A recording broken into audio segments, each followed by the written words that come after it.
Tonight, I can report to the American people and to the world that the United States has conducted an operation that killed Osama bin Laden. Where we continue to follow the capture and killing of Osama bin Laden now. Those are just some of the scenes overnight as thousands of Americans gathered in celebration of Osama bin Laden's death. Former Navy SEAL Rob O'Neill says he has thought about the mission every day since that May Day in 2011. For multiple conversations you had with Rob O'Neill over the past year and a half, how'd you get access? And you described that his head kind of exploded when you hit him. I actually hit him 3 times because I shot him twice when he was standing and once on the ground. That is the fucking American badass right there. Go, go, go. We are not going for fame and we are not going for bravado. We are going for the single mom who dropped her kids off at elementary school on a Tuesday morning, and then 45 minutes later she jumped to her death out of a skyscraper. If you need help, hang up and then dial your operator. I'm Rob O'Neill, and this is the Operator Podcast.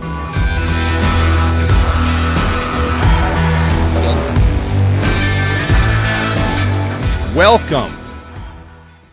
This is episode 110 of the Operator Podcast, and this is a big one, and I really want you to listen to this one closely. I am interviewing Trevor Millar, who is one of the founders of Ambio, which is the company that brings people to Mexico for a journey through psychedelics. I've been talking about psychedelics quite a bit lately, and there's a buzz there. We're trying to get a buzz there. We're trying to get a buzz going because a lot of these psychedelics are all different and people react differently to them, but we're going to talk specifically about Ibogaine and 5-MeO-DMT and other psychedelics as well, but for the veterans and a lot of addicts, actually, sometimes both, go there for that, and it fixes a lot of things. The government here, we're working with Congress a little bit, trying to get it into the VA system. Once you start working with the government and with the VA, then the FDA gets involved and stuff like that. And then people who are, for whatever reason, opposed to psychedelics start saying stuff like club drug and stuff like that. When some are psychedelics, Ibogaine is a plant-based medicine. They've been using it for thousands of years, and it works. So I brought Trevor into the studio, and we're gonna. The story's incredible. His story's amazing. You'll just have to listen. It's quite a ride. I've been to Mexico with Ambio twice, and it's just incredible. So I do want you to listen, and I really want to hear comments on this. And also with like right now, I'm wearing the Legalize Ibogaine shirt, and that's to raise awareness. I've worn it a lot. I've worn it out in town to everything from bakeries, which I love, and coffee joints, which sometimes turn into bakeries, which I love, and just out around. I've worn it into my bank. I've worn the shirt on transit and on like trains and then airplanes, airports. People recognize it and they ask what it is. When I wear it to like holistic stores, a lot of the employees know what it is and they ask where they can get it. And actually the hat too, I designed this hat after I'm a very poor golfer with very good golf clubs, and this looks like a golf hat, but it actually says DMT. We are selling these at rjoapparel.com, rjoapparel.com. If you want to grab them and just wear them around. They are good conversation pieces, and it brings the conversation together like that suggests, and then we also donate to veterans organizations that help veterans get the treatment they need, particularly Veterans Exploring Treatment Solutions, or vetsolutions.org. And very important, I have yet to talk to a veteran who's gone there and not completely loved it. I'm talking 99%. Like, that's crazy high. So we are going to have fun today. First, I need to tell you something it's just in the social media / corporate media / leftist media, where people, if you get a target on your back for either telling the truth or taking a political stance that you believe in, they'll attack you. I've been canceled before. I'm sure a lot of people who, and we're at a point too, I don't want to think I'm always right. That's why at the Operator Podcast, I want you to give me your comments so that I can see them, listen to them, and then respond to them, hopefully. because I don't think I'm always right. And again, too, I've said don't just sit here and listen. Even though I think I'm right, you don't need to necessarily take my word for it, because you should be doing your research. And research isn't always like, if I want to do research, I shouldn't go to my echo chamber news station or the echo chamber followers on X. Go to different ones. There's nothing wrong with listening to someone else, even if they're complete idiots. I guarantee someone right now that's listening to me thinks I'm a complete idiot because we disagree with stuff. And I'm not, but you are. People's brains are wired differently, but screaming and yelling at someone, you lost. You just lost, man. Interrupting someone, or the one that's hilarious is just repeating yourself and like talking over and repeating yourself. If you keep repeating yourself and talking over someone, all you're proving is that you're an idiot. You don't have an argument. If you can't talk about your stance and you just can yell names, you lost, man. But that's where we're at. And I bring this up because I've mentioned Mike Lindell. He's the founder and CEO of MyPillow, and I personally just love the commercials. I love the MyPillow commercials, and I love the way that it is. I jokingly say, "Oh, the sweet, soothing voice of Mike Lindell," because the dude's serious and he's got some stuff to put out, and he tells you stuff. And then he was involved with the election. He's good friends with Donald Trump, so he got canceled out of a lot of stores. And his pillows are awesome. Actually, everything he makes is awesome. I have the slippers, I have the pillows, I have the sheets. The towels are insane, like legit the best towels I own. Same with the slippers, same with the pillows. But he had been canceled, and I just saw something come up where he's having a sale because I think a retail store just canceled a huge order with MyPillow. It left the company MyPillow with a ton of extra MyPillows, and if you don't have them, get them. But their loss is your gain, because I reached out to them to find out part of the sale they're doing is the number 1488. They're selling pillows for 1488, which is they're selling a lot of stuff there, but they're ending in the number 88. That's what's most important. The classic MyPillow is 1488, but here's where it gets nuts. The left jumped all over him because they said the number 88 is obviously, they said it's a Nazi dog whistle. 1488 is a white supremacist number, and they're saying this, man, because he said things, Mike Lindell and MyPillow, that they just disagree with, or did he bust them doing something and they can't stand it? Which is the same reason they hate Donald Trump. So I called them just to talk about this. And the number 8, I did my own research, like I took before I called MyPillow. I did my own research also because the story's so crazy. And I found out that the number 88 also signifies achievement, progress, abundance, and success. It's an angelic number. It's also the number of karma and the universal spiritual laws of cause and effect. This angel number signifies abundance and prosperity in your life. It's also reminding you to create a solid financial foundation and future. The angels want you to know that you have their support in fulfilling your soul purpose. They're informing you that abundance is coming into your life. Your efforts will soon be rewarded. That's what the 88 stands for. And that's what Mike Lindell meant. So I called him, and I wanted to tell you about it now. Like I said, large retail store just canceled, but their loss is your gain. For the first time ever, you will get a standard classic MyPillow for wholesale prices. That price, again, is $14.88, an angelic number. It brings prosperity and an awesome pillow, and the towels are awesome. It gets even better, though. For a limited time, they're going to offer their entire collection, everything, at wholesale prices.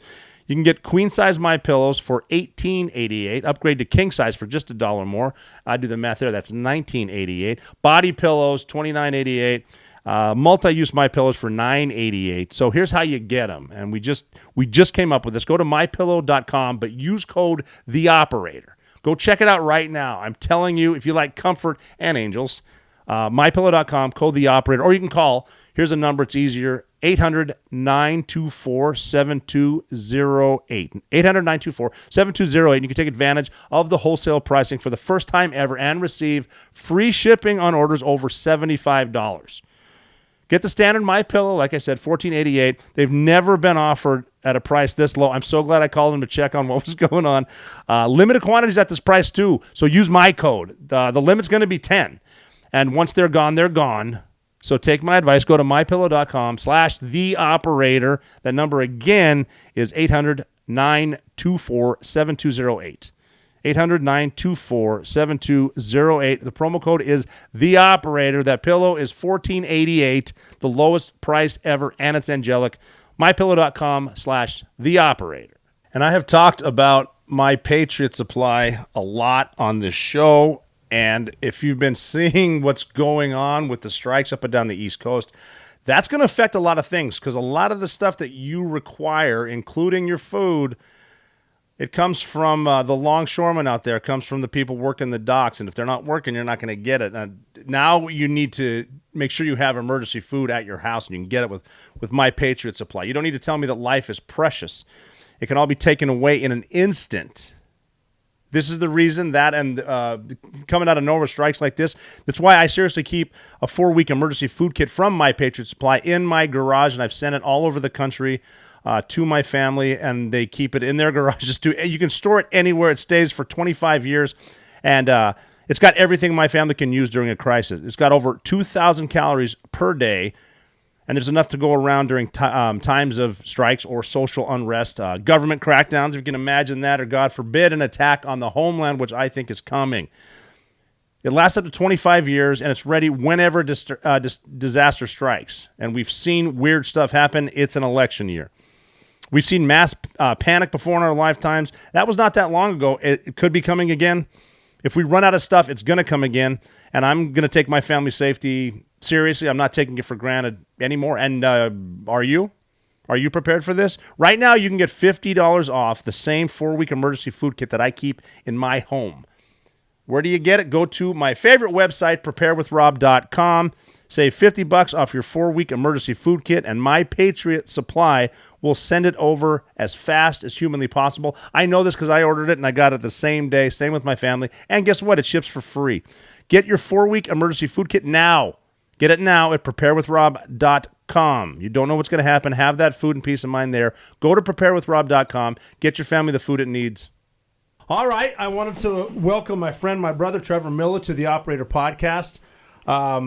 I've been talking about psychedelics for about a year now because I finally came down to see you guys at Ambio. You've been doing it a lot longer than I have, administering it and all that stuff. I don't want to tell your background because I don't want to talk too much, but can you just start at the beginning, how this all started with you, with getting into psychedelic treatment? Yeah, for sure. I guess, first of all, I was exposed to psychedelics fairly young. I was 14 years old the first time I took LSD.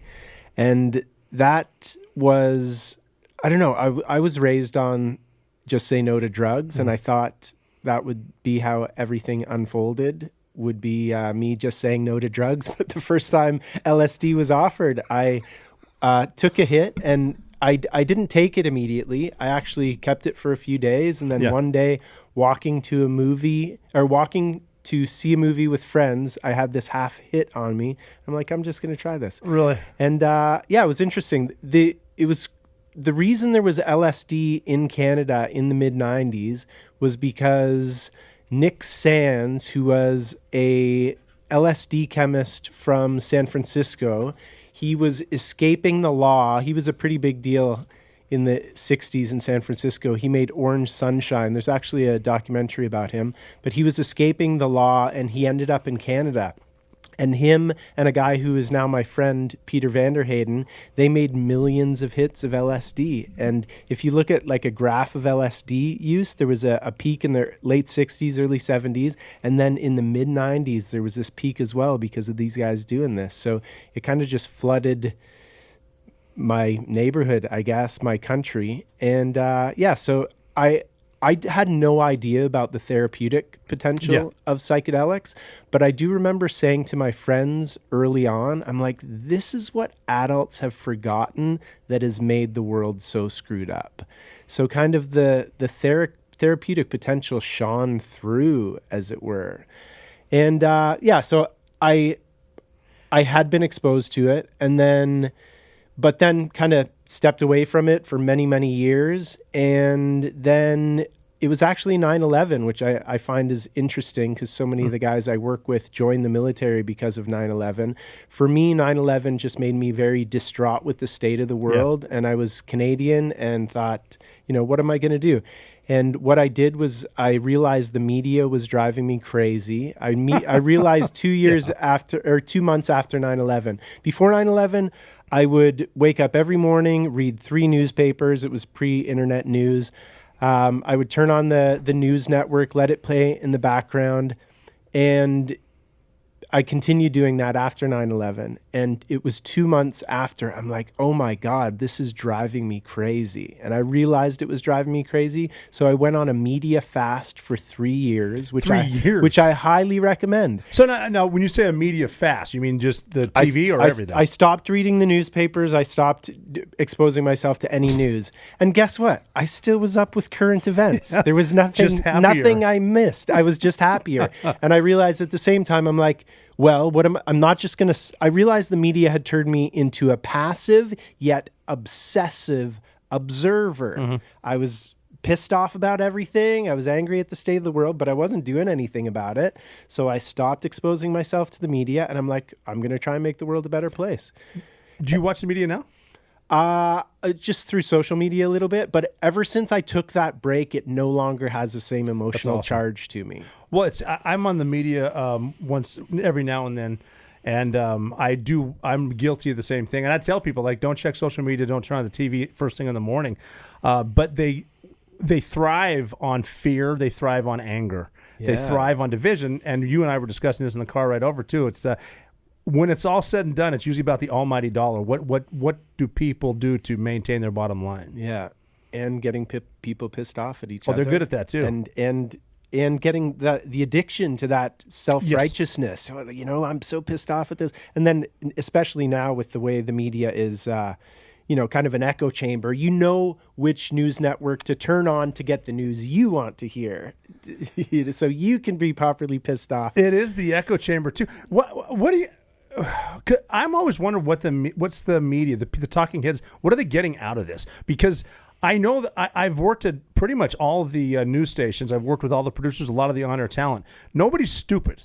They just know what they're doing. But what do you think they're getting out of it? Because there's some nonsense out there. Do you think they really believe a lot of that stuff, or just because they're getting a better payday?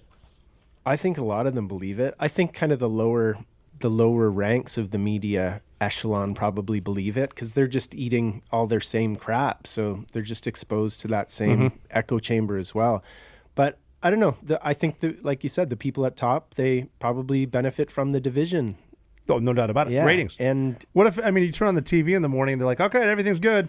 Now what do I do? We're good now. Yeah. What is your go-to social media? Because I know you said you're off Facebook, which is probably the best decision you've made in a long time. I follow a bunch of people on X, and I'll just fire that up and flip through. Instagram's not really a great news source. I'm on there a little bit now. I actually did Sean Ryan's podcast. I was episode 30 for that, and I had zero social media at the time. And he's like, "You gotta join something so I can send people someplace." So that's why I set up the Instagram account. I follow you on X, don't I? I don't think so. I don't even have a follow. I'll set up a proper X account. It's just an anonymous account. If you're following, following is one thing. It's when you start tweeting at people, even if a lot of times it's hard to tell tongue in cheek or jokes in print. Yeah. So people think, because I personally like to troll people. I think it's fun. But then I'll read it the next day. I'm like, well, I kind of just sound like a jerk. Yeah, because you can't pick up on the sarcasm. No, it's a tough one too. There's nothing wrong with deleting tweets too. I think. Recently people deleting 14,000 tweets. Yeah, that's suspect. A little sus. Yeah. So how do you get a hit of LSD at 14? I do need to take a second to tell you about our sponsor, True Nutrition. True Nutrition has completely changed the protein powder game and have a wide variety of pure supplements, the highest quality of products. They use only raw ingredients from trusted sources held to the highest of standards. From their creatine monohydrate powder to their essential amino acids, you can find peace of mind knowing that all of the products coming out of True Nutrition have the highest quality ingredients possible. The protein isolate cold filtration. Naturally, I picked strawberry banana shake. I have it right here. I even love the packaging too. Keep it simple, keep it fair. They have competitive meal replacement. I got French vanilla, custom greens, and a banana smoothie, custom oatmeal, blueberry muffin flavor. I'm telling you, Irish cut oats, organic freeze-dried strawberries, blueberries, organic banana chips, huge electrolyte boosts, all completely pure. And you can go through there on their website and you can actually make your own stuff, bring it the way you want it. I personally like some sweet stuff, but it's still the best protein you're going to find.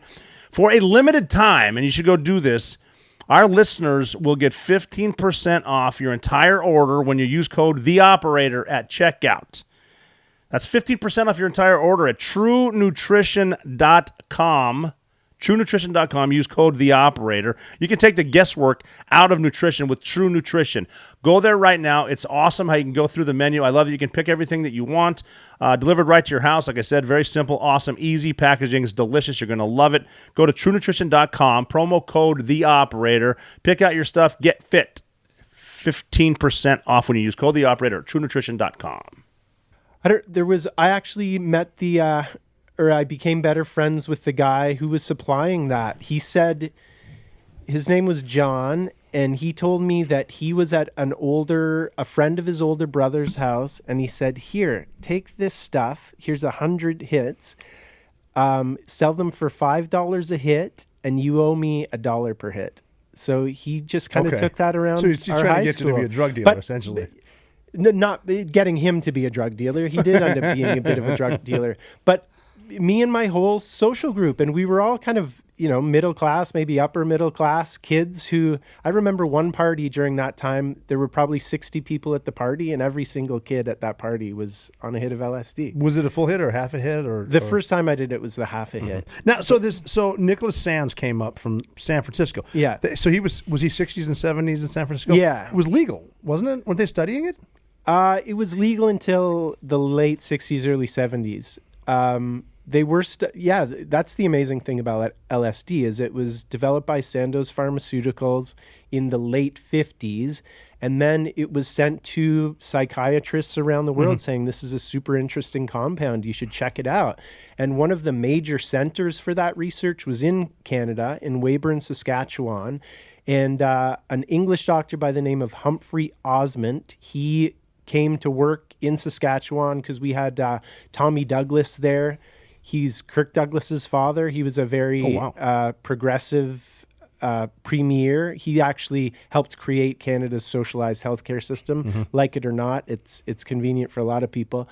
But they had this mental health hospital in Weyburn, Saskatchewan. They treated thousands of people with LSD very successfully. They treated 756 people, I think, overall for alcoholism or alcohol use disorder with LSD, and they had a more than 50% success rate. No kidding. But the interesting thing about Humphrey Osment, there's a bunch of things, but he gave Aldous Huxley, he gave him his first mescaline experience, and that turned into the book The Doors of Perception. The band The Doors got their name off of that book, The Doors of Perception. Yeah. But Humphrey Osment and Aldous Huxley were looking for a word for these compounds. Psychomimetic was a term that was used for a little while. They bounced back and forth a bunch of words, and then Humphrey Osment came up with the word psychedelic. So psychedelic comes from psyche and delos. Psyche means mind or soul, and delos comes from to make manifest. So psychedelic means mind or soul manifesting. And he wrote a little poem to Humphrey Osment when he came up with the word. He said, to fathom hell or soar angelic, just take a pinch of psychedelic. Oh. And that's where that word came from, a guy, English doctor working out of Canada. But there are thousands and thousands of studies that came out during that time where people could study LSD, and they were almost all positive, like very few negative impacts from taking LSD. What were they treating it primarily for? What were they using it to treat? Well, addiction was a really big one. What kind of addiction? Alcoholism. And then drugs? At the time. Well, I think alcoholism was the main drug at the time. And depression, anxiety, it seems to, as it does, it seems to lift all of those symptoms. And the music was insane that was written because of LSD. I think a lot of great. the Doors, the Beatles, like they're writing good stuff. Thank Why goodness. would they make it illegal then? Well, first of all, I think it's important to recognize that psychedelics historically were pro-social. So the indigenous use of peyote, of ayahuasca, of mushrooms, it was something that you would do to make society better.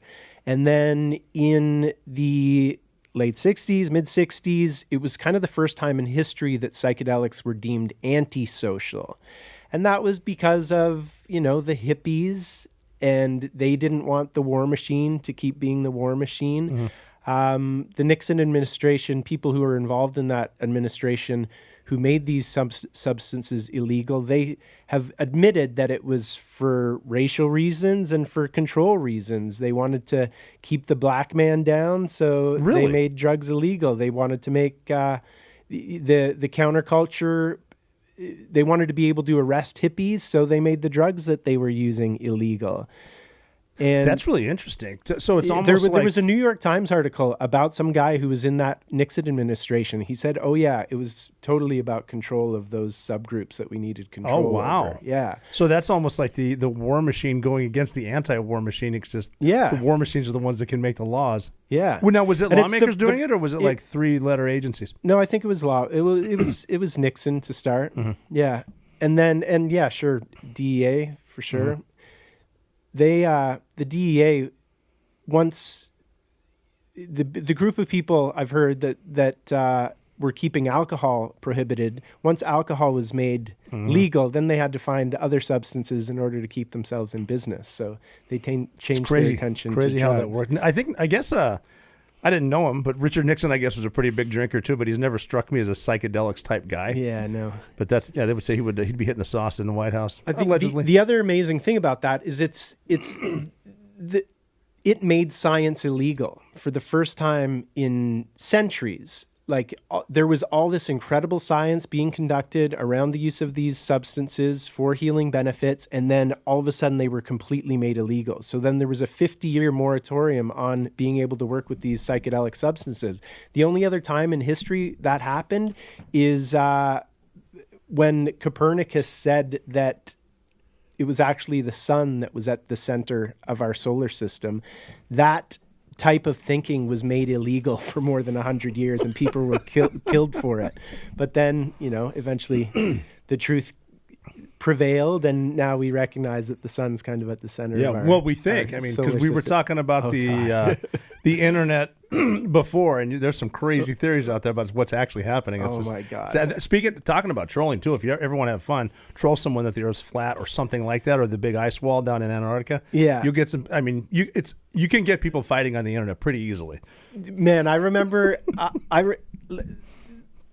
I remember the first time I'm like, what are these flat earthers? How could this even be a thing? I don't know. So I started looking 2 days down this rabbit hole. I'm like, all right, I got to come out of this. I have to, because some stuff's starting to make sense. I've seen people explain some rubber band theories about certain, it's like, you know what?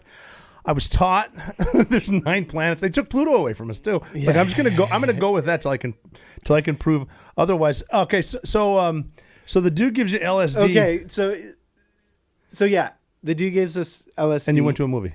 And I went to a movie. It was Addams Family. No. And I just remember sitting there the whole time, kind of staring at my hand, going like this. Thing. And then I went home and went to bed that night, and I remember just lying in bed and kind of having the classical psychedelic mandalas behind my eyes. And I don't know, one thing that taught me is... well, this doesn't seem that bad. Right. I felt great the next day, maybe some guilt that I had tried that, but I felt rejuvenated. I felt light. And I'm like, well, what? They're telling us these drugs are bad. Are they really that bad? That's kind of like, they say, don't have sex, don't have sex, don't have sex, make sex this horrible thing. Then you have sex for the first time. They've been trying to keep me from this. That was kind of cool. Well, were they saying something about bad trips, or that's why they wanted? Is it dangerous? Because I've only done the psychedelics I've done have been administered medically. Yeah. So I couldn't imagine I don't know where people. I've heard of people taking stuff in their garage. Yeah. So I mean, but I mean, it doesn't seem what like. Yeah, there's such a thing. There's in the incorrect context, there's definitely something like a bad trip. Like you took LSD without much knowing, maybe at a concert or something like that. It's not the correct space to hold you, and it can be pretty scary. But you're generally fine the next day. The way we look at bad trips now in the psychedelic therapy avenue is, it's a challenging journey, and there's often tremendous things that come out of challenging journeys, as long as I like how you say challenging. Yeah, as long as you're held properly. Oftentimes you want to go into some of that dark stuff to feel what's holding you back, to learn what's holding you back.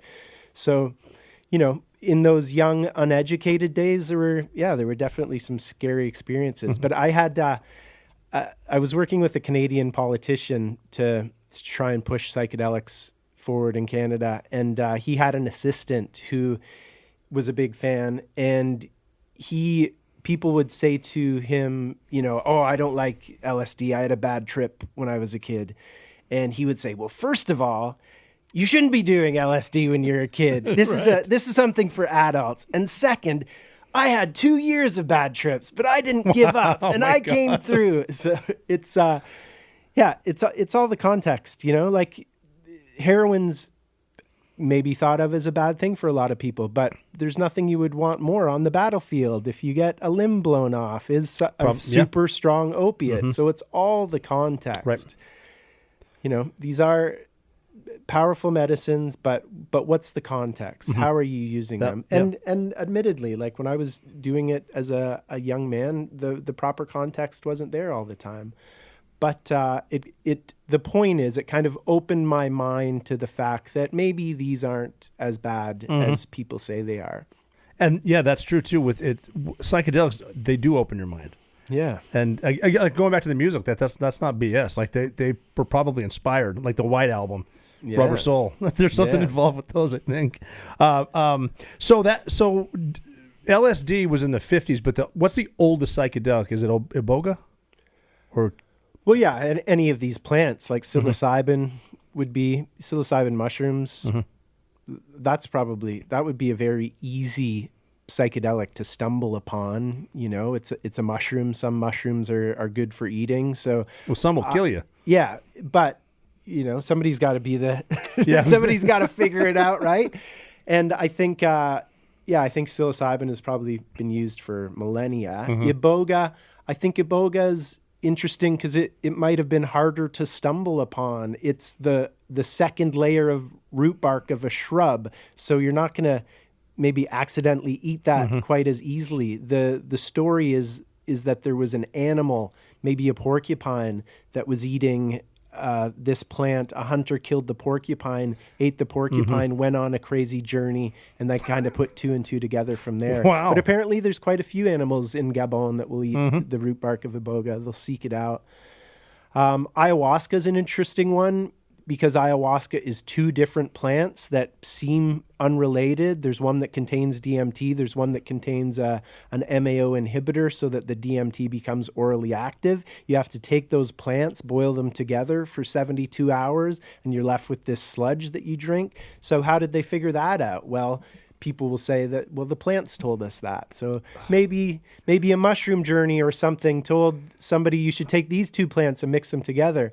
One of the wildest ones for me is, I don't know if I've got little scars here from Cambo, it's called. And Cambo is a frog in the Amazon as well.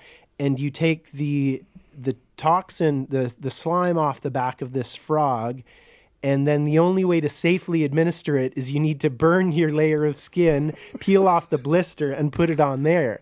So who figured that out? That's what I was just going to ask. I need to take the slime off the back of this frog, burn myself, and put it on my skin. Again, I think maybe an ayahuasca experience explained to people how to do that. And that's another thing, too, because I've heard, even before I started with psychedelics, I've heard people say that it's hard to explain. Like you really can't explain it. You have to do it yourself. But when you say to me, well, the medicine told me that, it makes sense to me. It's like, well, yeah, and I know where the medicine sits and stares at me and tells me. But for someone else, like we just might sound like a couple lunatics.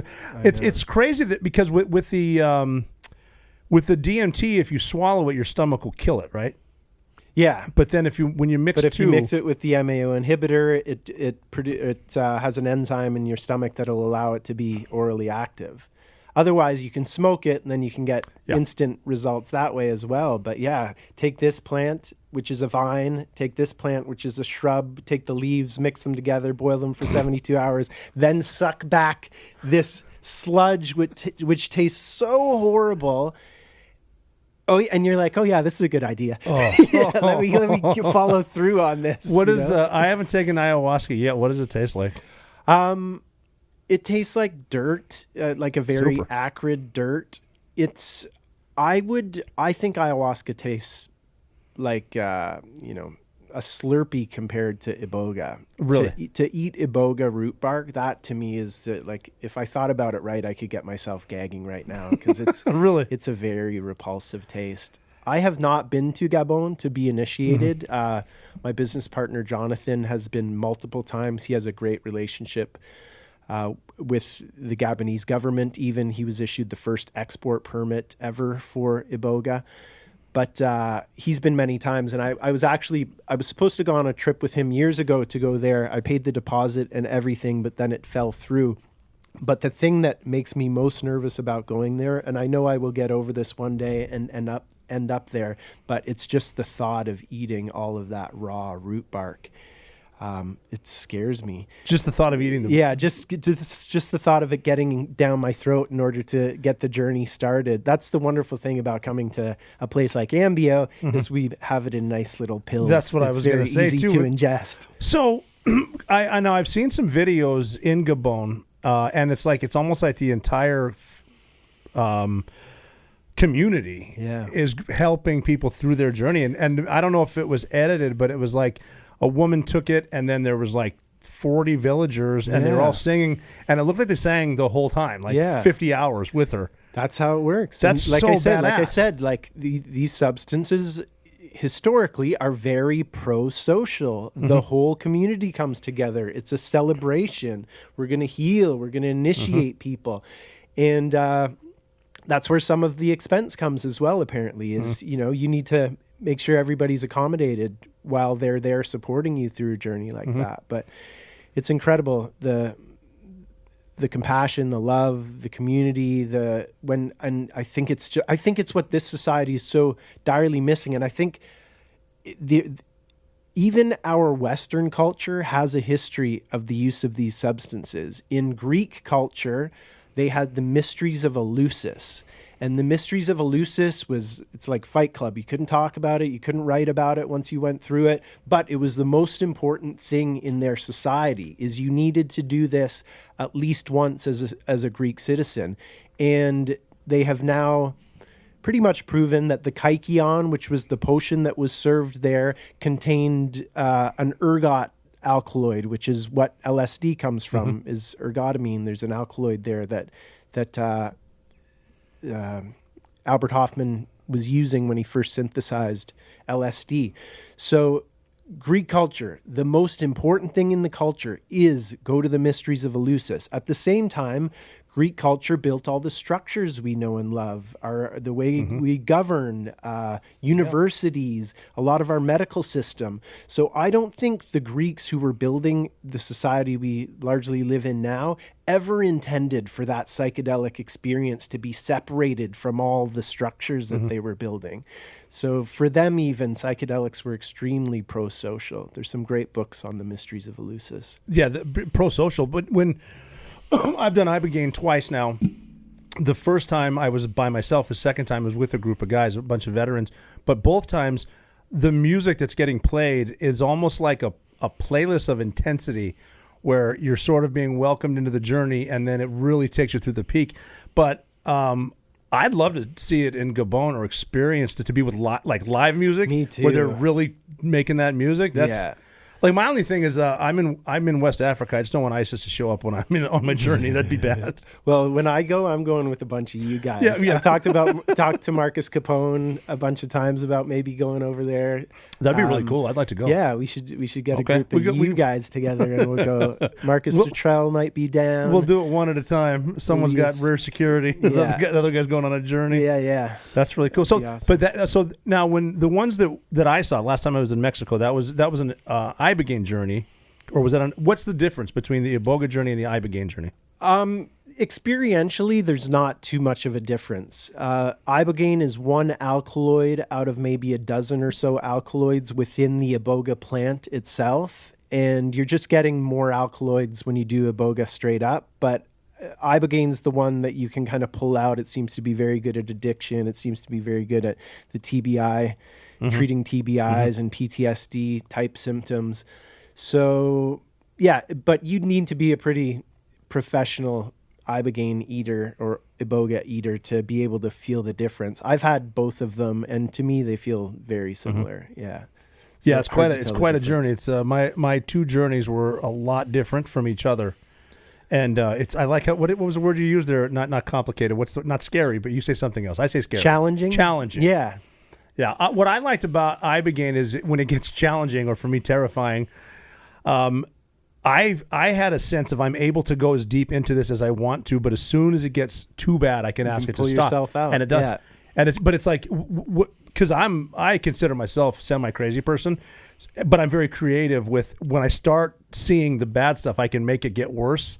Yeah. And I don't know why, but that's shaking it loose, though. You need to, whatever it is it's showing you, you need to shake that loose before you can come out, I think, for the journey. Well, all that stuff is in you anyway, right? Yeah, right. Mm-hmm. So, you know, whether you're consciously or unconsciously carrying around that baggage, why don't you make it conscious so you can decide not to carry it around anymore? And it seems to be digging in there and really shaking things up. We call it a forgiveness medicine. It's a very powerful negative pattern interrupter. So powerful it can interrupt heroin addiction. But I also really want to emphasize that, Ibogaine's very well known for addiction, now very well known for veterans and special operators taking it. But it's really something that I think everybody who feels called should experience. They should. There is a certain trauma that comes from just living in the world. My friend Dr. Gabor Mate wrote a book called The Myth of Normal, and that's really what it speaks about. Normal is kind of a myth in today's day and age. This is not how we are supposed to be living. We're all traumatized, and doing something like Ibogaine can really help anyone interrupt any negative patterns or any triggers that their nervous system carries, so that you can kind of walk free and clear away from that. I say all the time that I don't think these substances are bringing you some missing piece of the puzzle. Here, I'm finally going to give you this piece and you're going to feel normal. I think it's more like as we live life, we're seeing life through a filter, almost like a pane of glass. And as we suffer traumas, as we suffer heartache, that glass gets dirty. As we suffer disappointments, and it gets so dirty we don't even recognize it's dirty anymore. And doing something like Ibogaine is like cleaning that glass from the inside out. And then all of a sudden, like, oh, actually, life is awesome, and you feel incredible. Can you describe because I know it's awesome at helping heal heroin addiction. And what struck me is I didn't go there for being a heroin addict, but I did see people there, and the withdrawals is the huge one.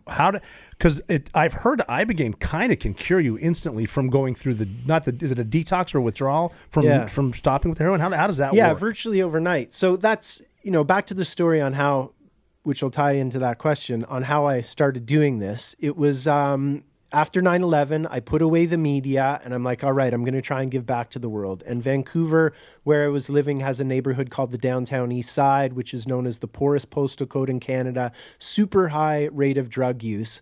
And I said, I'm just going to start poking around this neighborhood, seeing if I can help out. Really? I knew I wasn't qualified at all to help, but I thought maybe that's an advantage. Maybe I'll find a unique way of being able to help.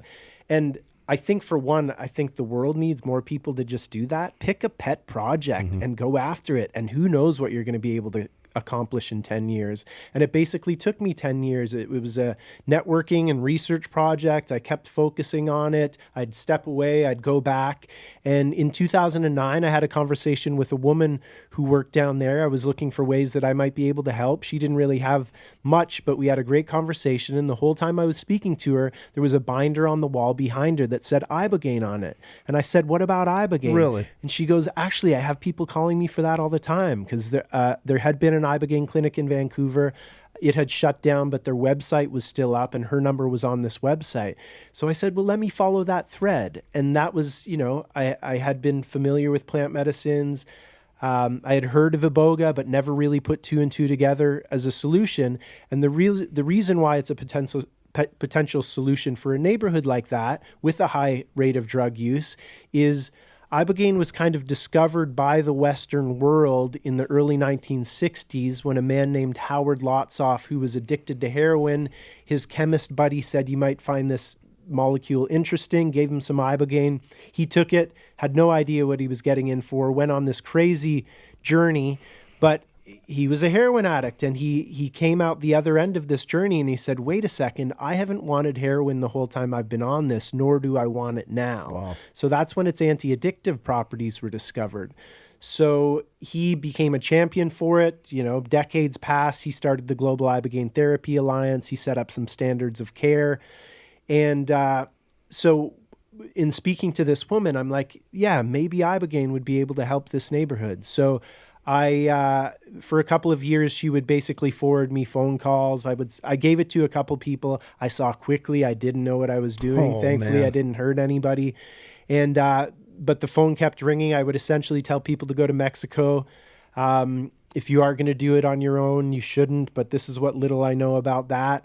And then she called me one morning and said, there's an Ibogaine providers conference in town. Did you know about that? I didn't. She said, well, I put your name on the list as a provider. You should go down. So that's where I met my current business partner, Jonathan Dickinson. He was running that conference, and we stayed friends ever since. So I set up my first business in Vancouver starting in 2012 with a guy that I met at that conference who knew what he was doing with the medicine.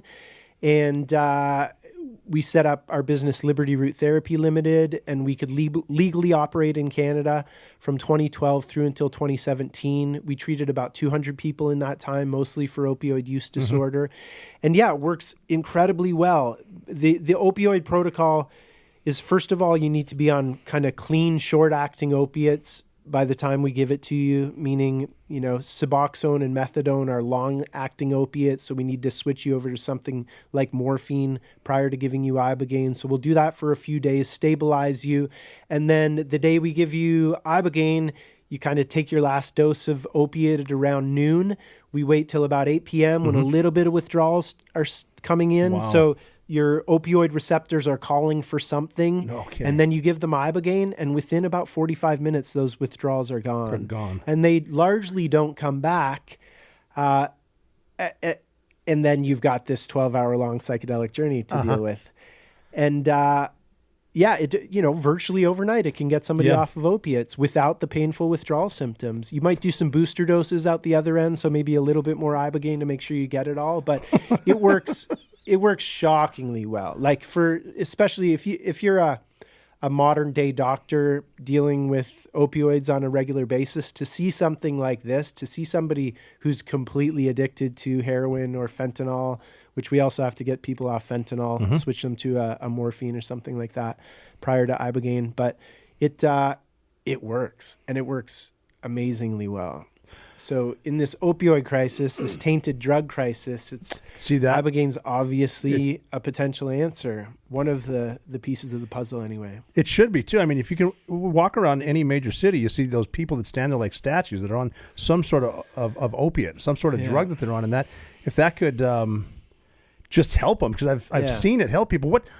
Just to back up a little, how were you at first administering Ibogaine?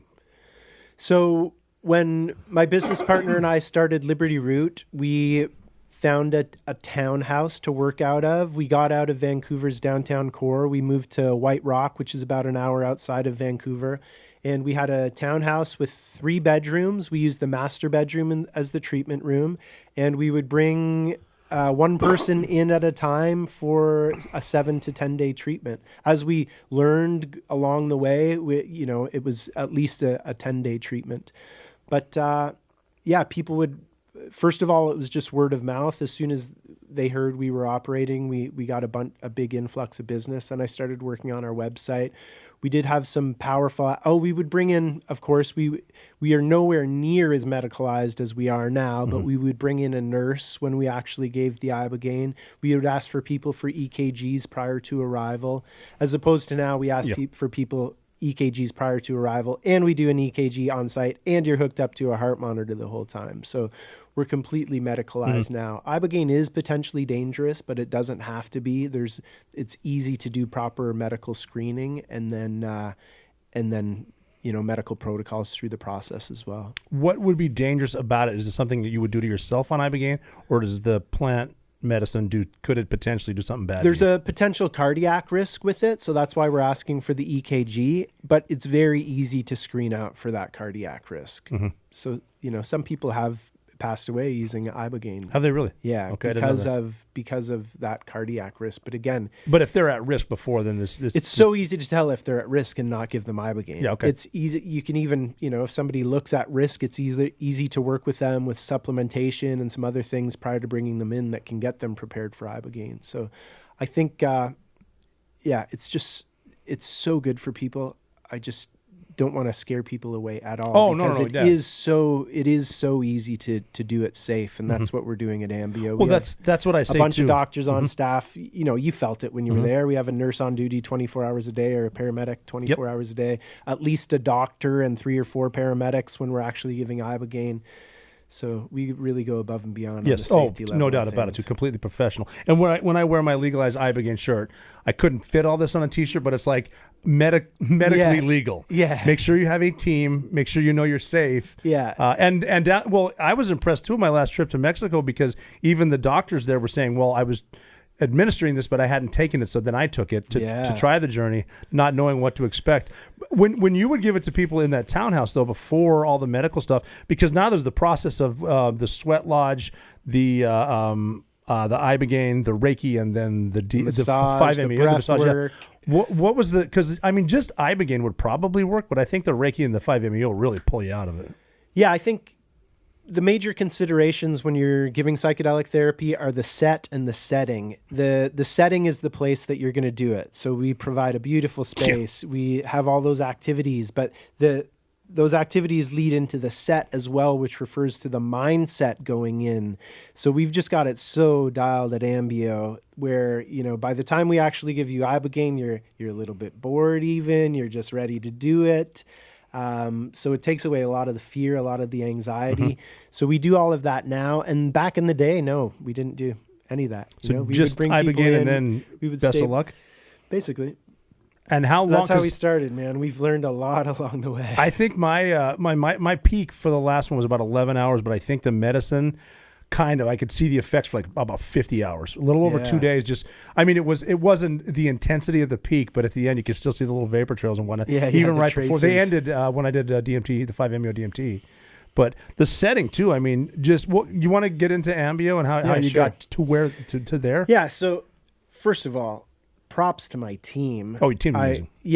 I first of all really lucked out with incredible business partners. So I was operating legally in Canada until 2017, and then Health Canada changed the regulatory status of it, so I haven't been able to legally work with it there since. But through that work, I was invited to be on the board of directors of MAPS Canada, the Multidisciplinary Association of Psychedelic Studies that Rick Doblin started. It had a little Canadian branch. Rick was on that board of directors with me. We became close. I co-founded the Canadian Psychedelic Association. So there were a couple years where I wasn't actively providing medicine, but I was still advancing the cause. And it was through Rick Doblin. Rick called me one day. He said, I have this lovely couple in my living room, Amber and Marcus Capone. Marcus is a former Navy SEAL. Yes, they started a nonprofit sending Special Forces veterans for Ibogaine, and I think you guys should know each other. And Amber was very diligent from that point forward, calling me every couple of months kind of thing to see if there might be a way for us to work together. At first, I thought she just wanted to do something in Canada, and I was looking at ways to legally operate there, but it would have been $100 million for a clinical trial, minimal to get legal operation in Canada. But she kept calling. We became very friendly with each other. And it was one call in, I think it was 2019, Christmas of 2019. Something she said on that call made me realize, wait a second, I think she just wants to work with me. It doesn't matter where I operate. So I called her back and confirmed this. She said, yes. I was like, okay, well, let me see where I might be able to legally set up. So my wife and I went to Costa Rica at the time. We were escaping a bit of the COVID madness around then. And then while I was in Costa Rica, I had a phone call with Jonathan, who ran that first Ibogaine conference I went to. Him and I had been working together on another project. And I happened to mention this veterans group that was interested in working with me. He called me back a week later with Jose Inzunza in the car. Jose is a paramedic from Tijuana, had a clinic running, providing Ibogaine there. Jonathan was also living in Tijuana.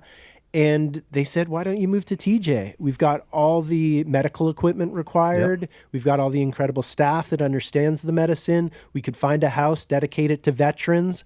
I checked in with my incredible lady, Brianna, and said, Tijuana? She said, whatever it takes for the medicine. That's cool. We moved to Tijuana in July of 2021. We found a house. Jose kept the detox business running. The three of us set up a separate company to work with veterans. We found a house that you've been to, beautiful house on the hill, and just started working with vets. That first year, I think we probably treated 90% veteran, or probably 95% veterans, with 90% of those coming through Vets Incorporated, the nonprofit. By the way, vetsolutions.org. If you want to donate money to an organization that's actually helping veterans heal, this is where your money is best spent. But yeah, we started working with you guys, with you operators, and that first year was incredible. And then Sean Ryan came through, and after Sean came through, I went to Tennessee to do a podcast with him. That enabled a whole bunch of other people to be able to find us, so that led us to our second house doing that 5-day protocol, and we've continued to grow from there. And but you know, shout out to Jonathan, Jose, incredible business partners. My lady, Brianna, she's an on-site host and therapeutic support, and has really kind of feminized the whole operation, made it the beautiful thing that it is now on the aesthetic level. Ruby, our medical manager, awesome. Isn't she the best? She's incredible. Yeah, Danny, one of the paramedics that's been around for a long time. Our chefs who have been there the longest. Man. Tony and Cesar. I'm an interrupter, and I told you if I interrupt you, you got to tall me to shut the fuck up. No. But since you brought up the chefs, can you just tell me? Because that's some of the food we had there. I remember when we first got there on this last trip, me and a bunch of Green Berets, we got in this van, we went down there, and they fed us this like meaty, soupy, delicious, huge bowl of soup, and we all ate it. Like, that was good. And they're like, well, that's the first course, because there's like 4 more coming. Yeah. Can you tell us about the chef? Yeah. I remember the phone call I got. I was still in Vancouver. Jonathan called me and said, we found our chefs. I'm like, what? He said, yeah. So they worked at a restaurant in Playas de Tijuana, and we had a friend who was visiting, Erica, and she was hanging out at this restaurant quite a bit. And she got the story of these 2 chefs who flew in from Mexico City, ended up staying at the airport for 4 days because their ride didn't come. Just had this incredible series of bad luck incidents. Or is it bad luck, though? Yeah, very good luck, I think, in the end for them and us. And she said, my friend's opening this clinic. You'd be able to work in a kitchen. You get to see the people enjoy the meal you're preparing. You'll have carte blanche to do whatever you want. And these guys they could be Michelin star chefs. I'm serious. We should get Michelin in there to see what they're doing. Okay, well, let's make that the next journey for them. Yeah, the food there is incredible, and every single meal is different. They're proud of it because it's their own menu. Yeah. They can do it. It's incredible. They keep. I say they keep coming up with new shit. Like every time I sit down, it's a new thing, and it's as good as the last thing, if not better. Yeah, you get breakfast, and then you get second breakfast. Oh yeah. There's a lot of breakfast going on there too. Yeah. It's just a great. How did you come up with the whole system though? Because the sweat lodge. Well, I want to talk about that too. Yeah. But so the way it was when I came down, there was the sweat lodge, and then you sleep, and then I think the Ibogaine was the next night. Yeah. How did you get to the sweat lodge first? Can you explain what that's like? For sure. So it was a lot of hit and miss. It was a lot of trial and error. We had a good idea of what we wanted to do, and then things just kept coming. Like the full protocol is you apply, then you send us an EKG. You get coaching before you even arrive. So you'll have 2 to 3 coaching sessions before you arrive to help you prepare. We pick you up in San Diego. We're only about 40 minutes from the pickup point to our place in TJ. Then you get in, we help you unpack, meaning we need to search your shit to make sure you're not bringing any stupid stuff in with you, because there are a lot of substances that are contraindicated with Ibogaine. So don't take that personally, please, people. It just has to happen.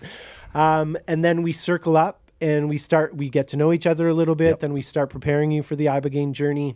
Then you have that first meal. Then you get taken upstairs for an EKG. And then you go to the Temazcal, the traditional Mexican sweat lodge. And the way that got incorporated into the program is Brianna and I had been there for maybe 4 or 5 months. It was near my birthday in January, and Ruby and Jose said, "Hey, do you want to go to a sweat lodge?" Yes. I'm like, "Yes, I've been asking for this kind of thing in Tijuana. Let's go." So we went on a Saturday, and it was incredible. Yes. And I said to them, I'm like, "We got to bring our guys here, man." And it was a Saturday. I said, "Can I come back on Monday with 5 guys?" And that's when it started. Really? And I think we've changed their lives because now I would imagine so. Now yeah. we bring 4 groups a week. That's awesome. 3 to 4 groups a week. And yeah, I always say this is basically a giant concrete pizza oven. That's what it is. Yeah.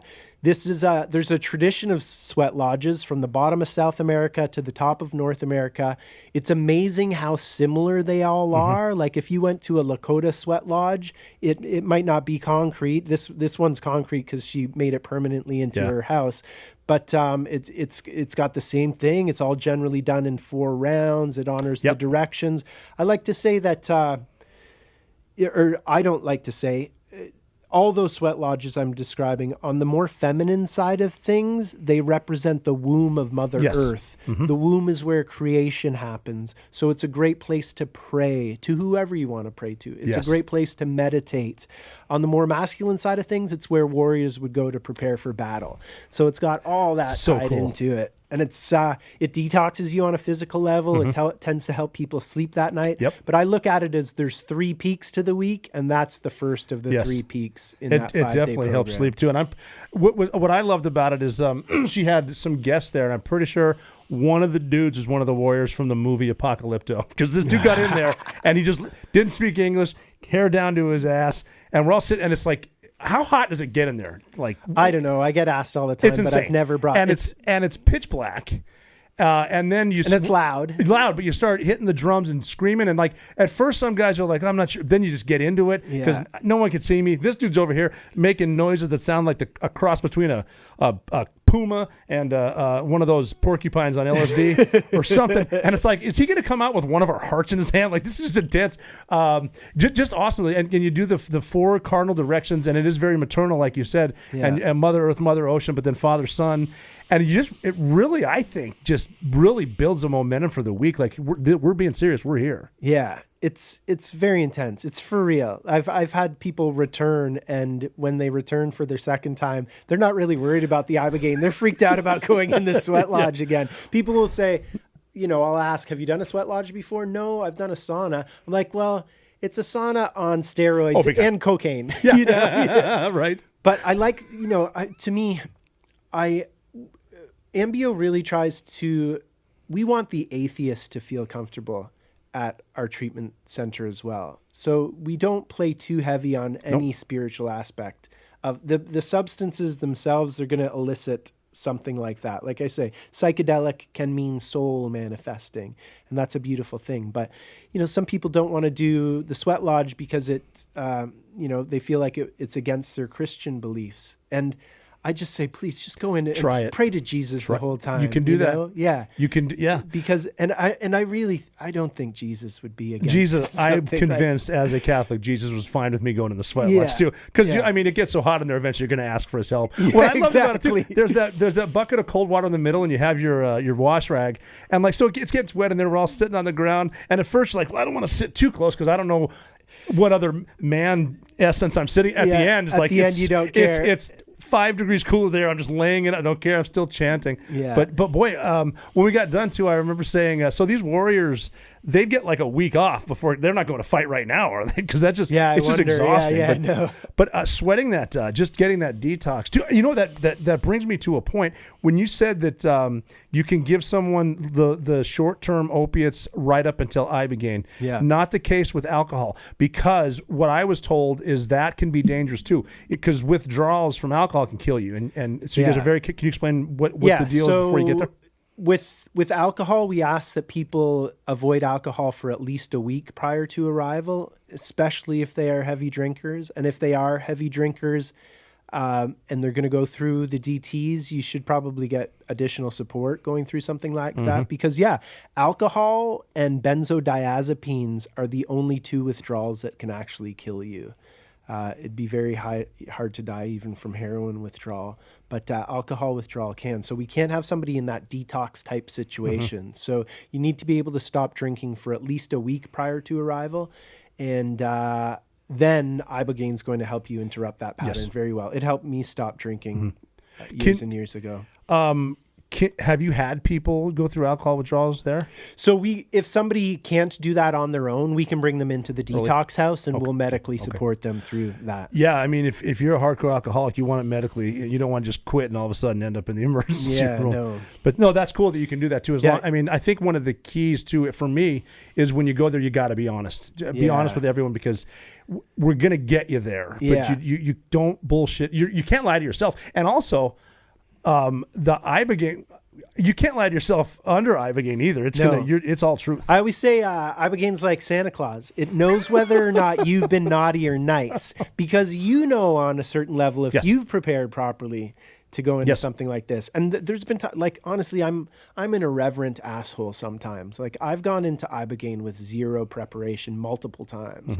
And one of those times I drank a bottle of wine the night before. I wasn't such a drinker that I was going to go into DTs if I didn't drink, but I went into that Ibogaine journey with a little bit of a hangover. Really? And all this stuff came up around my drinking. And I had no intent to stop drinking before that journey, but Ibogaine made it super clear that would be a good idea, and then made it super easy to stop. And without wanting to, I stopped drinking entirely for 3.5 years at that point. Wow. Then I started letting it in for special occasions. Then I moved to Mexico next to a brew pubs, few too many special occasions. So I did another Ibogaine journey, and it made the super easy to stop. I'm confident I'll never go back at this time. And we're in a golden age of non-alcoholic beers, which is nice. Yeah. Well, you called it Ibogaine the great interrupter, right? Yeah. What do you mean? It's a very powerful pattern interrupter. Like so powerful, it can take the stickiest of drugs, heroin, and you can get off of it virtually overnight. So if it's so powerful, it can help somebody come off of heroin. What can it do for you? So like we were talking about before, we're all slightly traumatized. We're all hypnotized by this world. We're all consuming a bit too much media. The world's going crazy. We suffer from depression, anxiety, lack of purpose, lack of meaning. These are all patterns running in your head. And Ibogaine seems to be able to interrupt those patterns so that you can put new patterns in. And I think the important thing is you can just take Ibogaine and not do much else, and it's still probably going to be pretty effective. But if you properly prepare, so think of somebody who's been using heroin, especially in a world where it's a black market substance. So prior to taking Ibogaine, you've probably been spending 80 to 90% of your time thinking about where you're going to get your next hit. Once you're on it, when's the next one coming, managing all of that. So if all of a sudden we take that away through an Ibogaine experience, that's going to leave a vacuum. What are you going to fill that vacuum with? So it's good to put something in motion. We're moving towards at Ambio in our coaching and integration is implementing or inviting people to implement something that we call 5 to Thrive, which is what are 5 things you can do every day to make sure you're moving your life in the proper direction. Come up with your own 5, but I would put on my list something like meditation, prayer every day, exercise, break a sweat every day, learn something every day. I think, an enrichment type activity. You were mentioning French, was it? Yeah. You're learning that's French, part of my right? routine. Yeah, something like that. And what I love about the Ibogaine too is it even if I fall short, it will let me come back into it again. Like if I'm having a bad day, but then the next day I wake up on time, and by on time I mean early, but then get into the stretching, study French, and the Thrive for 5 I hadn't heard, but that's what you do. And I think that for me, like the window is like 7 really good weeks to get that new schedule going. Yeah. But what I found too is, like I said, even on a bad day, I can get right back into it the next day, and it's there still. I recommend that for 90 days. Like, don't do it forever, but you're going to interrupt the pattern. What new patterns do you want to implement? Here's 5 things I'm going to commit to doing at least 5 days a week. Yeah. And I'm going to do that. I'm going to commit to 90 days, kind of a 90-day challenge with it.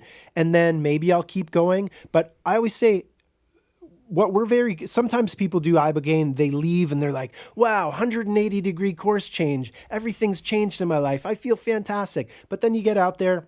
Yes. The world didn't take Ibogaine with you. Yep. Shit still happens. So what I think we're really good at is giving people a 5-degree course change, but it's a true 5-degree course change. And that carried out over 10,000 miles, you're in a completely different place than if you hadn't had that slight course change. But if you take something like a 5 to Thrive, you implement that, I think your course change could be far greater. And the other thing I mentioned the lack of purpose. I feel like so many people feel a lack of purpose. And one thing I am encouraging people to add to their 5 to Thrive is, like I mentioned, just find a pet project. I think there's something that all of us, we look at the state of the world and, if I had a bit more time, I could probably fix that kind of thing. Like me, I'm uneducated. My dad was a mechanic. My mom was a nurse. I did not go to university, but I read a lot of books and I'm like, I'm just going to try and give back. And lo and behold, I feel like I've stumbled upon the most powerful healing modality on earth.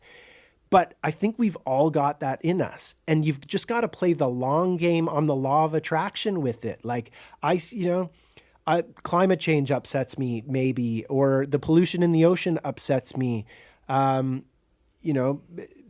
Whatever it is, the politics upsets me. Okay, well, what can you do? What little project could you take on personally that seemed like an impossible task, but 10 years down the road, all of a sudden you found an actual solution? I want to, my mom died of cancer. I want to help.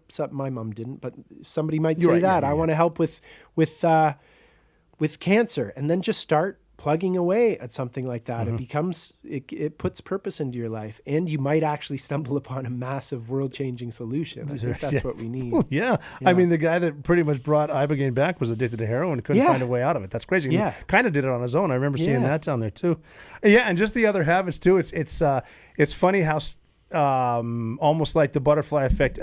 One thing leads to another. One of my things that I'm doing is I want to read the Bible cover to cover, and what that made me realize is I need reading glasses. Nice. Like I didn't think I did. All of a sudden, I'm like, I was like 10 years late on the glasses game. Yeah, and as soon as I went to an optometrist finally. Took me forever to get glasses, but the optometrist says, well, these are the reading glasses you would need. So I just went to Walmart or whatever, picked up a pair. I'm like, oh my God, I can read again. And it's funny you say the Bible. I just got the audiobook recently. And really? I'm going through the audio of it. Wow. And, that might have been the way to go. That's a good way to go. I started with the Old Testament, and there's a lot of lineage you got to lineage and Genesis alone. Genesis to get to Noah and then past Noah. I have a highlighter, and it's like, wow, everyone was 800 years old. This is crazy. Yeah. And I went to Catholic school. I didn't know all that stuff but we're going through it. But isn't that amazing though? Like that kind of stuff. Like that's. I think those are legitimate ages. I think we're missing out on something. Well, they weren't getting sprayed with chemtrails and eating fast food all day. Yeah. But take enough Ibogaine, who knows? Maybe. It seems like Ibogaine's helping detox people from heavy metals as well. We had this one woman who was very sick from heavy metals. She wasn't coming to Ibogaine for that at all, but she had a vision of it all getting cleared out, and now her blood work has proven that she's fine on that level. It's insane how it's working. So just to get back to what goes on in Ambio, we the sweat. Because I want to go through my journey, some of your journeys, but I want to walk everyone through. Like I think I showed up on a Monday, sweat lodge Monday night. So Monday, get back from the sweat lodge, have dinner, then do a medical intake with one of our doctors, get a IV to rehydrate you, get some rest, blood work the next morning, breakfast after blood work, breath work after breakfast. Yes. Into another circle to help you further prepare. Those circles were cool, and I, again, hate to interrupt. No, please. But what I took out of it, because I went through with like 25-year Green Berets and a dude from Delta. Like these are guys who've been to combat. Yeah. And I remember because like the ride down was funny because we're in the big van or the Suburban, and it's kind of like a ride to the range or whatever when we're all in the Army or in the Navy. But then you get there and guys are whatever, and then you sit in the circle, and it's almost like, okay, how much do I say? Blah, blah, blah. But when people start talking, we look around the group and other guys are laughing. And the common comment was, I'm not laughing at you. You're just describing me. Like, this is exactly how I feel. And it was a lot of darkness, a lot of PTS, a lot of depression, a lot of that. And just being in that group, those circles help out a lot. The breath work was awesome because that's like a 2-hour class with, a 20-minute nap in the middle because you're just breathing so well. Yeah. But I went through alone, but then this group was different but better to be with them. Yeah. So another group, and then the fire ceremony I think was awesome. Yeah, one-on-one preparation in the afternoon, massage in the afternoon, into an IV right before Ibogaine with magnesium in it, and then the fire circle. One thing we ask you to bring to the fire circle is something we call your burn sheet, which is just a list of all the crap you would love to get rid of through a process like this. And then at the fire circle, again, we're not trying to be religious. We want everybody to feel comfortable, but we burn that sheet and we do a bit of a gratitude exercise. Like, what can you be thankful in your life? And that's a great vibe to go into Ibogaine with is, what am I thankful for? Oh yeah, I'm thankful for my family. I'm thankful for my loved ones. I'm thankful for life. I'm thankful for the guy down the road at the gas station who's always friendly to me, whatever it is. So we get people thinking about what they might be grateful for. And then we administer the first dose of medicine. Yep. And we've recently started putting that in a red pill because, hey, why not? We love the Matrix. I noticed that the first one is a red pill too. And that is, okay, now it's, again, like the Matrix. Now, do you want to know with the truth or do you want to just stay ignorant? But you take that red pill. And I always joke, we don't do blue pills in Mexico. Well, because you're about to experience something new. And then it's an hour of kind of wait and rest. Now, some guys went right up because now the way it was set up for us was 5 very comfortable mattresses on the floor. Yeah. In front of that, at your feet, everyone has a mirror. There was a feather. There was a candle. You got what's the rattle called? I just call it a rattle. That's fine. And then an hour into it, because for me it was looking in the mirror, and then my eyes started to glow red. And then it's almost time. But other guys were laying down. But just the medicine starts to talk. It started to talk to me and started saying, "Hey, you're back for a reason. We had some more stuff to do." And when we get done with this, so you can lay. It was so cool. The medicine said to me, "I'm looking at myself, and so all the other dudes are out. They're asleep or whatever. They're in the zone. I'm looking at it, and the medicine said, "We're gonna stare at each other until we realize one of us is the problem." Nice. That was just awesome. And then one of the dudes went to use the pistol, and he's like, "Yeah, you were just sitting there staring in the mirror." Yeah. But then I laid back, and then the journey begins. begins. Yeah, so you take the medicine. We ask you to be upstairs by about 9:30. That's when we're going to hook you up to the heart monitors. And then we found that rather than giving you the medicine and you just lying there wondering if you feel it yet, it's good to give you something to do. So we play that Bwiti music. Yep. Bwiti is the tradition that grew out of the use of this medicine in Gabon. It's music that's finely attuned to the Iboga experience and just about nothing else. So you might as well listen to it while you got some Ibogaine in you. It's really good. I really like it too. Yeah. And then we put the mirror up, which again is a nod to the Bwiti tradition, but to just connect with yourself in the mirror. And sometimes as the medicine comes on, you get insights like that. Yes. Some people just want to lay down sooner. That's fine. You can lay down whenever you want. A buzzing is very common when you're on Ibogaine, but I had done it 7 times and never heard the buzzing. So one of my intents going into a journey was, I just want to hear this buzzing. So I'm sitting there. It's my first time using the mirror and the rattle. I'm shaking the rattle and I hear this distinct message saying, when you hear the buzzing, it's time to lie down. 15 minutes later, clear as day, as loud as anything in my right ear. Sounds like this metallic hummingbird in my ear. It made me laugh out loud. I'm like, all right, I get the buzzing. It's talking I'll lie to you. down now. Yeah. So then you lay down and then what then is you your, put on a blindfold, and we do recommend the use of the blindfold. Ibogaine seems to like a blank canvas to work upon, meaning even candlelight flickering behind your eyelid can mess with the visions if you're going to have them. And I think it's super important to make clear that not everybody gets visions, and you don't need visions for Ibogaine to work with you.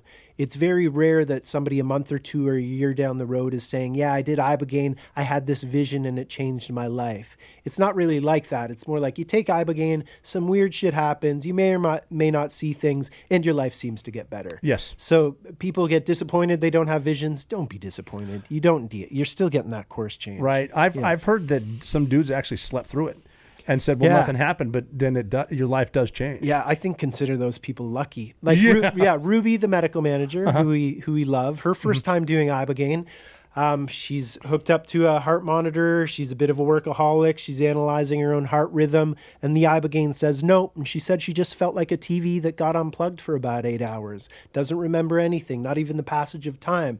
But she got up the next day, tried to smoke a cigarette, and couldn't do it. Gross. So she quit smoking without wanting to and made a whole bunch of other positive lifestyle changes. So you don't need just the like visions. that. Yeah, you don't need the visions. Oh, that's so cool. No, I mean, the visions, I'm grateful for that experience, but boy, they can get terrifying. So let's hear about some visions. So the first time you came down, you came on your own. You wanted to be kind of solo mission. Yeah. And Marcus Luttrell happened to be down at the other house with me, being wingman for another group. So that's when we first met, as Marcus and I came over to do your fire ceremony and get you going that first time. Yeah, and I'm still grateful for that too, because when you guys came over, you said, well, you really don't want to do this alone. We're here just for the beginning. And I remember that too. And I was like, well, and we took the pill, we're hanging out. I did my own fire ceremony. Yeah. And then we go upstairs and again, the mirror's there. This is my first experience. And then Marcus, I remember he sort of came in front of me, and I don't even know if my mask was down yet, but he said, hey, you're safe. We love you. You're a good person. And then I went on the journey, and it was just more of the first one was, it can get a little scary, but the medicine instantly came up, and it was on my right side too, and I could just hear everything going on around me. It didn't get really bad because I was conscious the whole time, and it worked really well. But the second one was a lot more intense. So I want to fast forward to what happened this summer, please, because now the medicine's here again, and it was telling me that here's your present and here's the future, here's the past. Which way do you want to go? And so we'd go this way. And a lot of the war stuff came up, and a lot of just, like I said, my own creative / crazy mind thinking of bad stuff that people are capable of. And it would start showing me this, knowing I hate it, but it would keep showing it. But as soon as I would say, okay, I don't want to see that anymore, it would stop and come back, and then would go to something in the future. And one of the craziest visions I saw, because I've heard you talk about the third eye. Like when you put your mask down, and then someone was poking here. Yeah. And you can see his finger, but your eyes are closed behind a mask. Yeah, that was that time I quit drinking. I did it with my friend Mark Howard, who runs a business called Iboga Soul, and he's been trained in some of the Bwiti ways. He's been over to Africa many times. I had the blindfold on, and he came over, and he started tapping this third eye area. And he said, tell me when you can see my finger. And then sure as shit, within about 30 seconds, I could definitely see this guy's finger. Yeah. We had another guy, one of the first guys we brought down for the veterans program.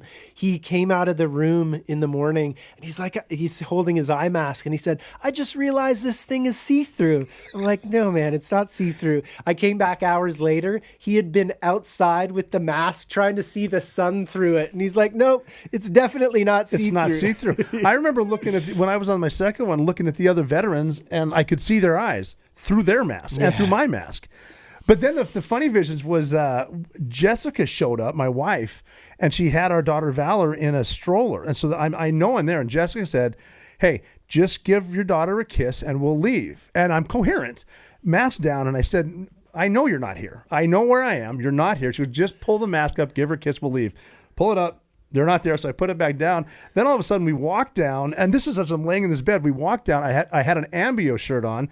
We were going to get a picture in front of the beautiful ocean, and then I think Erica came out in my vision and said, no, don't take a picture. You're not on vacation. We don't want people thinking this is a vacation. I'm like, well, this isn't fun.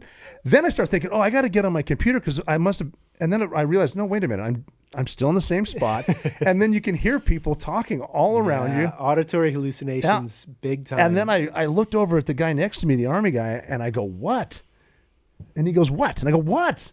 And he goes, I can't hear you with that mariachi band behind you. I'm like, yes. But so it's such a weird, terrifying, incredible, but it just seems like my mind was opening up. Yeah. Just to... I can't describe it. What was your journeys like? What, like your most recent? Well, let's go to my first. My first was the only time I really had visions.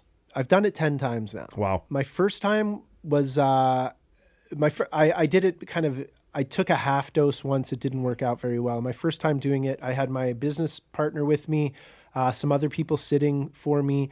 I remember seeing tremendous visions, and no. I remember saying to everybody in the room that was sitting for me, I wish everybody could see this. But the next day, I couldn't remember anything about those visions. So they're so fleeting. It's like a dream, right?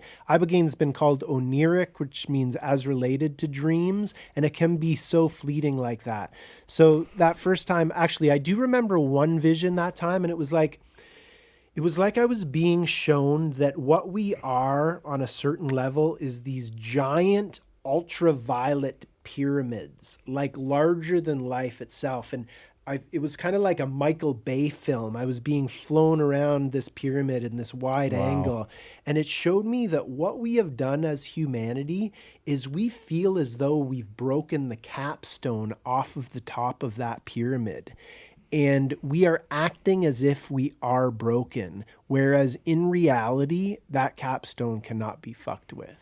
We are perfect and whole on a certain level, and that was the one vision that I was kind of able to bring with me, and it's been impactful ever since. And you remember that? Yeah. My most recent journey was in February, and as you know, I've become close with Marcus Luttrell through these years, and he came down for another journey. And he brought a group of people, and I'm like, I'm going to lie down with these guys. So I lied down. The interesting thing with this one is the three previous times I did Ibogaine, they kicked my ass so badly. And the way they did that was, it was that time when I was shaking the rattle and heard the buzzing that I just described. That was the first time I did it in Tijuana. Brianna was on a mattress on the other side of the room.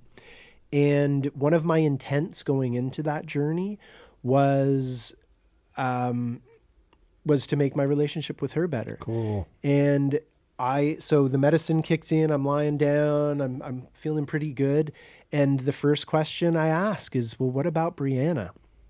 And I saw these two little faces up to the top right, and they didn't seem all that friendly. And they said, how? I didn't even get time, because immediately what they said, break up with her. No. Yeah. And I said, no. Fucking dicks. I know. I said, fuck you. Take that back. Those are straight demons talking to you. And they're like, break up with her. I'm like, no. And then time passes and I'm like, no, this is too much. So take this back. And then at a certain point, I'm like, well, how would I even do that? And the little jerks showed me this tiny little paper cutter. And they go, sharp and quick, sharp and quick. I'm like, no. So this was my whole journey, and it was horrific. It's terrible. And the next day is kind of known notoriously as the gray day. Everybody feels pretty rough the day after Ibogaine. Brianna and I get in bed together. She's feeling like $1,000,000. She just had a beautiful journey. No shit. And I'm horrible. And I'm like, I can't deal with this on my own. So I told her. And that just led her into a spiral of grief. That... Not on the gray day. And at the same time, this is the long version of this story. I guess we've got some time. She said in her journey, there was something in her that she was just exhausted. And she just said to the medicine, I can't do this anymore. Can we just stop? And the medicine basically said, I have another way of getting this out of you. And you're not going to like it. And she said, and she said, just whatever. So her mother died 10 years ago, and she never really grieved it.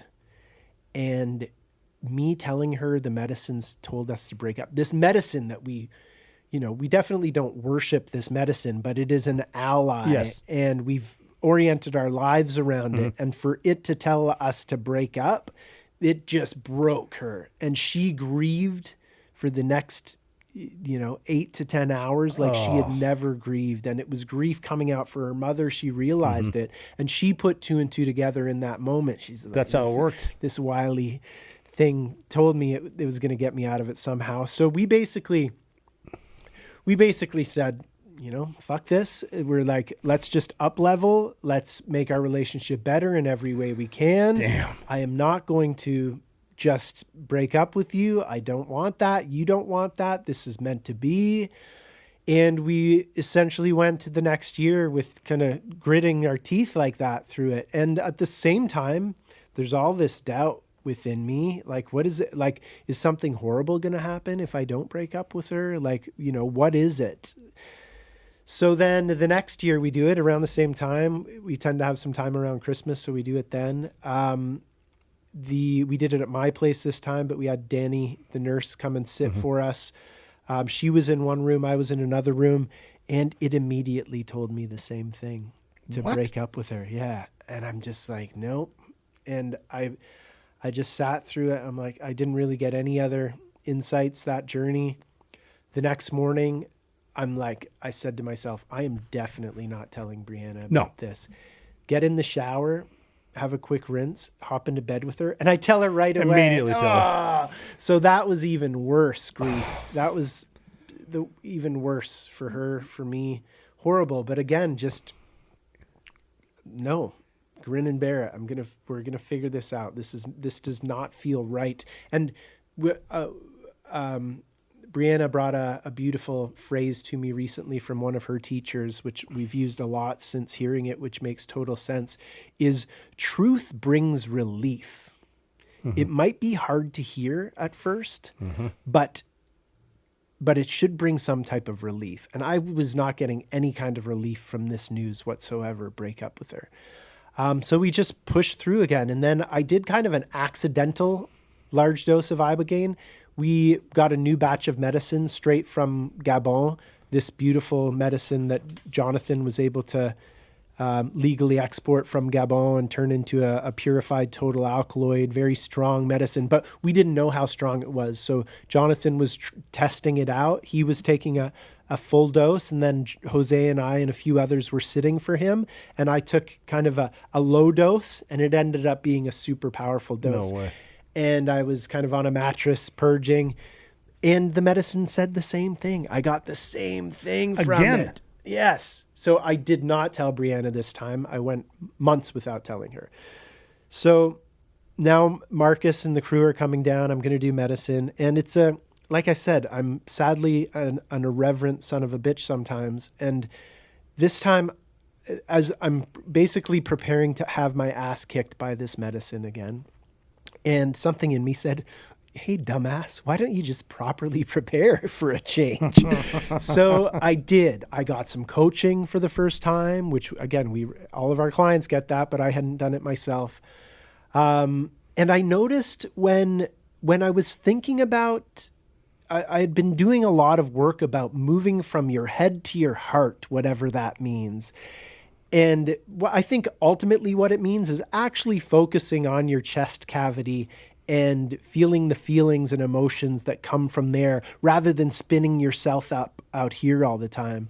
And I recognized that when I was in my heart, of course I wanted to be with Brianna. I wanted to forever be with Brianna.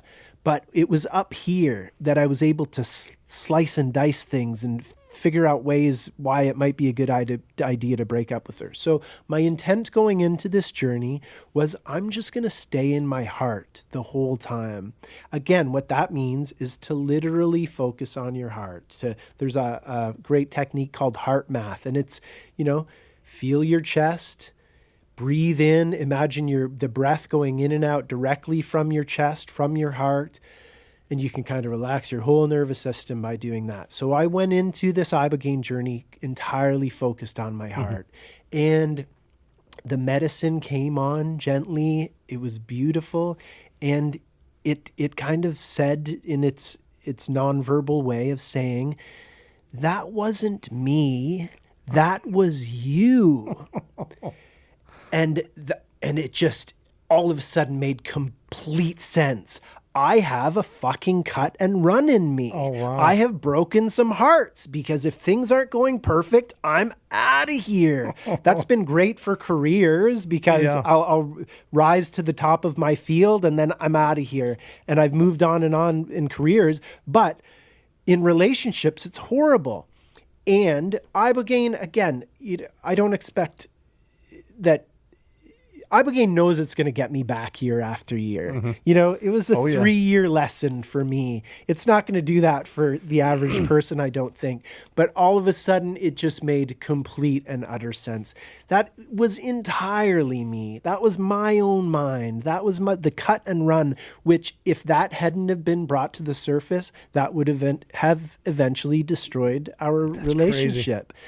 But it took the long road and eventually showed that weakness that was in me. And dude, that's crazy. That's a lot. That's fucking relief, man. Once I realized that, to be able to completely commit to Brianna. And at that point, she was pregnant as well. So when she first got pregnant, I'm like, because I still didn't know the answer. I'm like, fuck you, Iboga. What do you think of that now? Now I'm never going to break up with her.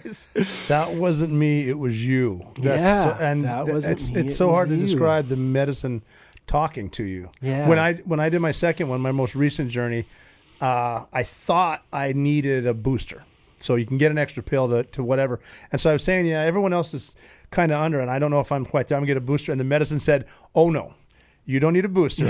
We're just warming up. So that it hit me like that.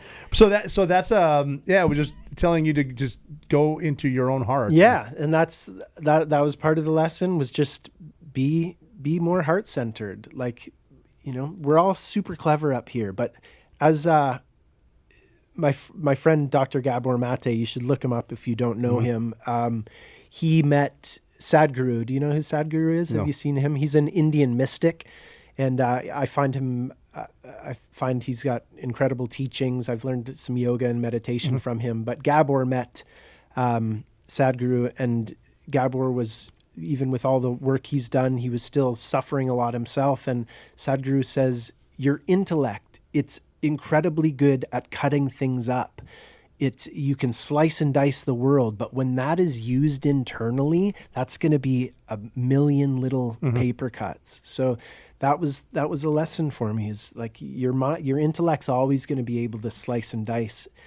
And sometimes that's beneficial, but if it's not rooted in truth and love, then it's probably not going to serve you. You mentioned purging too. Can you explain what that could be? Yeah, purging is mostly referred to as puking. with these plant substances, they're often purgatives. Ayahuasca is a big one. Iboga for sure. I'd say 75 to 85% of people are going to puke at least once on Ibogaine. Some people not at all. Yeah. And some people way more than once. Yeah.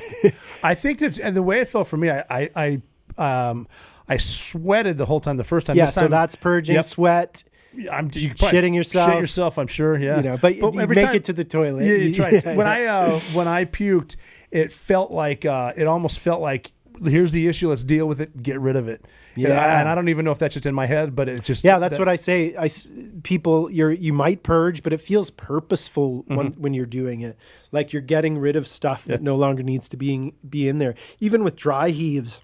Yeah. You're shaking things up emotionally. Energy's moving. Stuff's coming out. Back to that heavy metal thing. I had 2 times ago when I did it, I had one deep purge. It probably took like a few gags. I could feel there was something in there that needed to come out. And then when it hit my mouth, it felt like ball bearings in my mouth. I'm wondering if it wasn't mercury. The stuff that lives in you, who knows what it can do. And the way this medicine shakes you up is crazy. And then with the peeing too, in the middle of the peak, like great people helping you, and like how they walk backwards and take your hands. It's so weird to describe because, okay, I'm coherent, sort of. And then when I move, though, it feels like, oh, well, my arms are now 3 feet longer than they used to be, and so are my legs, and I'm shaking.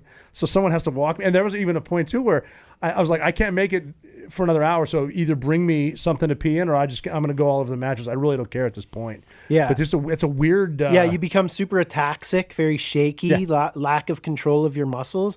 You won't recognize how shaky you are while you're just laying there. No. If you're still, and it's cool. But as soon as you start moving, you take on this whole... Yep. And we have a long walk to the bathroom at that house. It seems like a long walk when you're doing it, too. And there was really But good... it's part of the initiation, I think. You got to do it. I was like, screw initiation. I'm just going to pee here, so whatever. But we're changing my sheets anyway.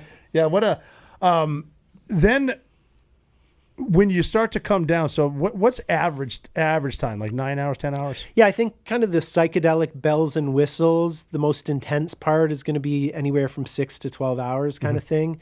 And then the next day, is notoriously known as the gray day. Can you explain what that's like? You're about as tired as you've ever been in your life, but you can't fall asleep because the medicine's still in your system. You're just depleted. The night before, all of your neurotransmitters would have been firing on full blast. Yes. And the next day, you've got nothing. So you're as tired as you've ever been in your life. And, I always say, you don't have to suffer through it. As you trust that you were told you were going to feel rough like this. I'm also telling you it's going to pass once you get some sleep this evening. So just roll with it. It doesn't have to be horrible, but it's you definitely don't want to judge the success of the week by how you feel on gray day, because you won't know on Wednesday how good you're going to feel on Friday. Right. So I think that's where people suffer when they're like, why can't I just fall asleep? I just want to sleep. Like that's not the right attitude. I think just roll the with gray it. day is part of the reason that the phones are taken away too. Yeah. I can imagine to avoid drunk dialing. Well, I mean, it's because it's almost like, and I've talked to like Dakota Meyer, and he said, now am I just going to feel like this forever? Yeah. But you got to tell him beforehand, it's like, dude, it's going to be 12 hours.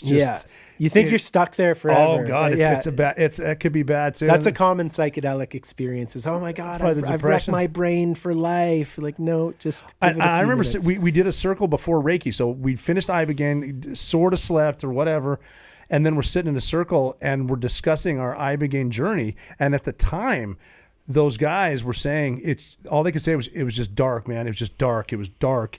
It was just dark. And it's like all that bad shit they've seen in Afghanistan, they've seen in Iraq.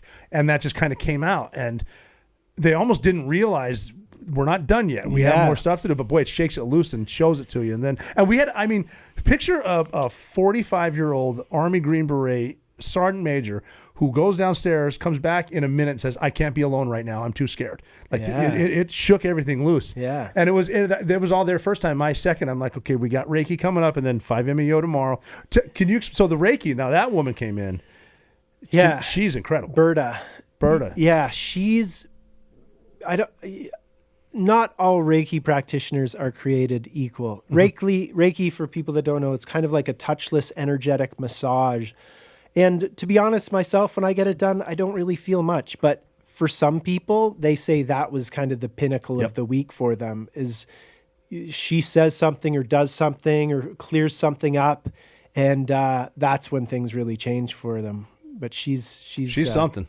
Well, because I was wearing a mask again on a massage table, and if I didn't know she was there, I wouldn't have known she was there. Yeah. And it was just nuts though, because as soon as she started, she went right to like my bad shoulder. And that's just, the amazing like, thing. How did you she know? Seems to know. Yeah. Yeah. And how about there's a guy said he was getting his Reiki, and she said, "Oh, I've got some real work to do here. I'm going to have to call in some extra help. Are you all right with that? I'm going to call on the angels." And then all of a sudden he feels four beings standing around her. You got to be kidding me. There's some crazy stories out of the Reiki. And don't be closed-minded. I mean, this is like you said too. It can all fit into one. Like Jesus will be happy with you, so will Buddha. It's like you might be okay. But the Reiki's Thursday night, and then you get to Thursday evening. Day 3. So it's on the gray day. It's on the gray day, and then you get some sleep that night, get a little food in you if you can, and then the next day you wake up to some yoga and meditation, which is helpful. Yes. And then we do a kind of a debrief circle on the Ibogaine, and then prepare for the 5-MeO DMT. Okay, this is the motherfucker. Can you explain what are there's the 5-MeO DMT, and then what's the other one? NN-DMT? Yeah, NN-DMT. Okay. Yeah, so NN-DMT is the DMT that's in ayahuasca. It's in most plants contain this DMT. Ayahuasca becomes orally active, as we talked about before, and it tends to be very visual. I think it's the classic psychedelic. If you want to a very good depiction of what it feels like to see when you're on ayahuasca, I think Alex Gray's artwork is pretty amazing. If you look that up, that's kind of, to me, what a DMT experience looks like, the NN-DMT. And then 5-MeO, 5-methoxy-dimethyltryptamine. It natively comes from the back of the Sonoran Desert toad.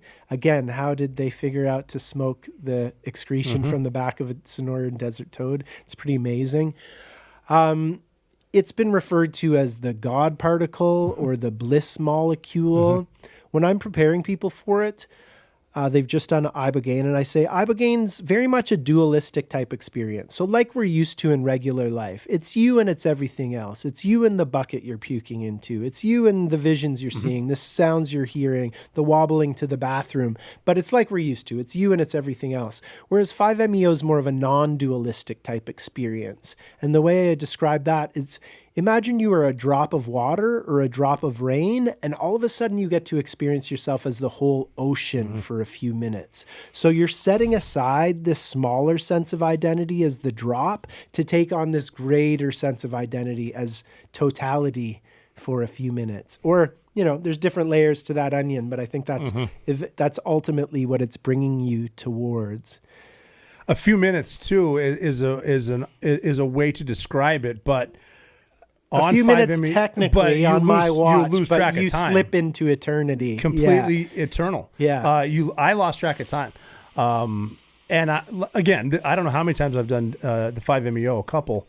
But yeah, that's the intense, like you said, like going to, once you, I think once you not allow it, but accept that you're going on, you're going to blast off. Yeah, just kind of let go and and allow it. I think. You're going to be fine. And even going into, I'll admit, like I'm scared of it. Yeah, it's like, okay, I know what we're going to do, but you don't. It's like you don't lose control of yourself. You just become part of everything. The bigger thing. Yeah. And then for me, it was. Once because it's like you start to go into it, because like the way that we did it was the exhales, big inhale, hold for 10 seconds, and you can't hold it for 10 seconds. You're going, but once there's like the blast off, but then when it opens, time is gone. For me, it was more maternal again, and it's a voice saying, "Welcome home," but it was not speaking. Home. It wasn't speaking. It was just telling me. Isn't that? Yeah, it's like this nonverbal communication. Yes, but it's so clear, and. Doesn't it feel like that homecoming? It's insane. Profound? And everyone you've ever known is there. Yes. And they didn't. And I remember it saying, "We weren't waiting for you. We're just here." Yes. And everyone is there. And it's. I mean that. And talk about so beautiful it's scary. So the single most transformative psychedelic experience of my life was the first time I did 5-MeO, and kind of every time since. But it's, especially for a spiritual seeker, it kind of gives you that peek over the fence for a couple of minutes. Yes, it does. Even the first time I took it in its nonverbal way of communicating said, this is what you're trying to get back to with all the spiritual work you're doing. This is your heritage. Try and get back here without the external substance. Oh, it's incredible. But, before I flew in for this podcast, we talked about giving people some good news because people are, it's rough out there right now. And we can speak about Bodhi too, but yeah, I'd like to. Yeah. But, to me, the 5-MeO is the experience of the gospel. Gospel literally means good news. And to me, it's the best news any human could ever hear, which is, to the best of my ability of describing it, is at the end of the story of biological life itself, we are all there together in perfection, having accomplished this amazing experiment called duality perfectly. And it's like life and death are resting together madly in love for eternity.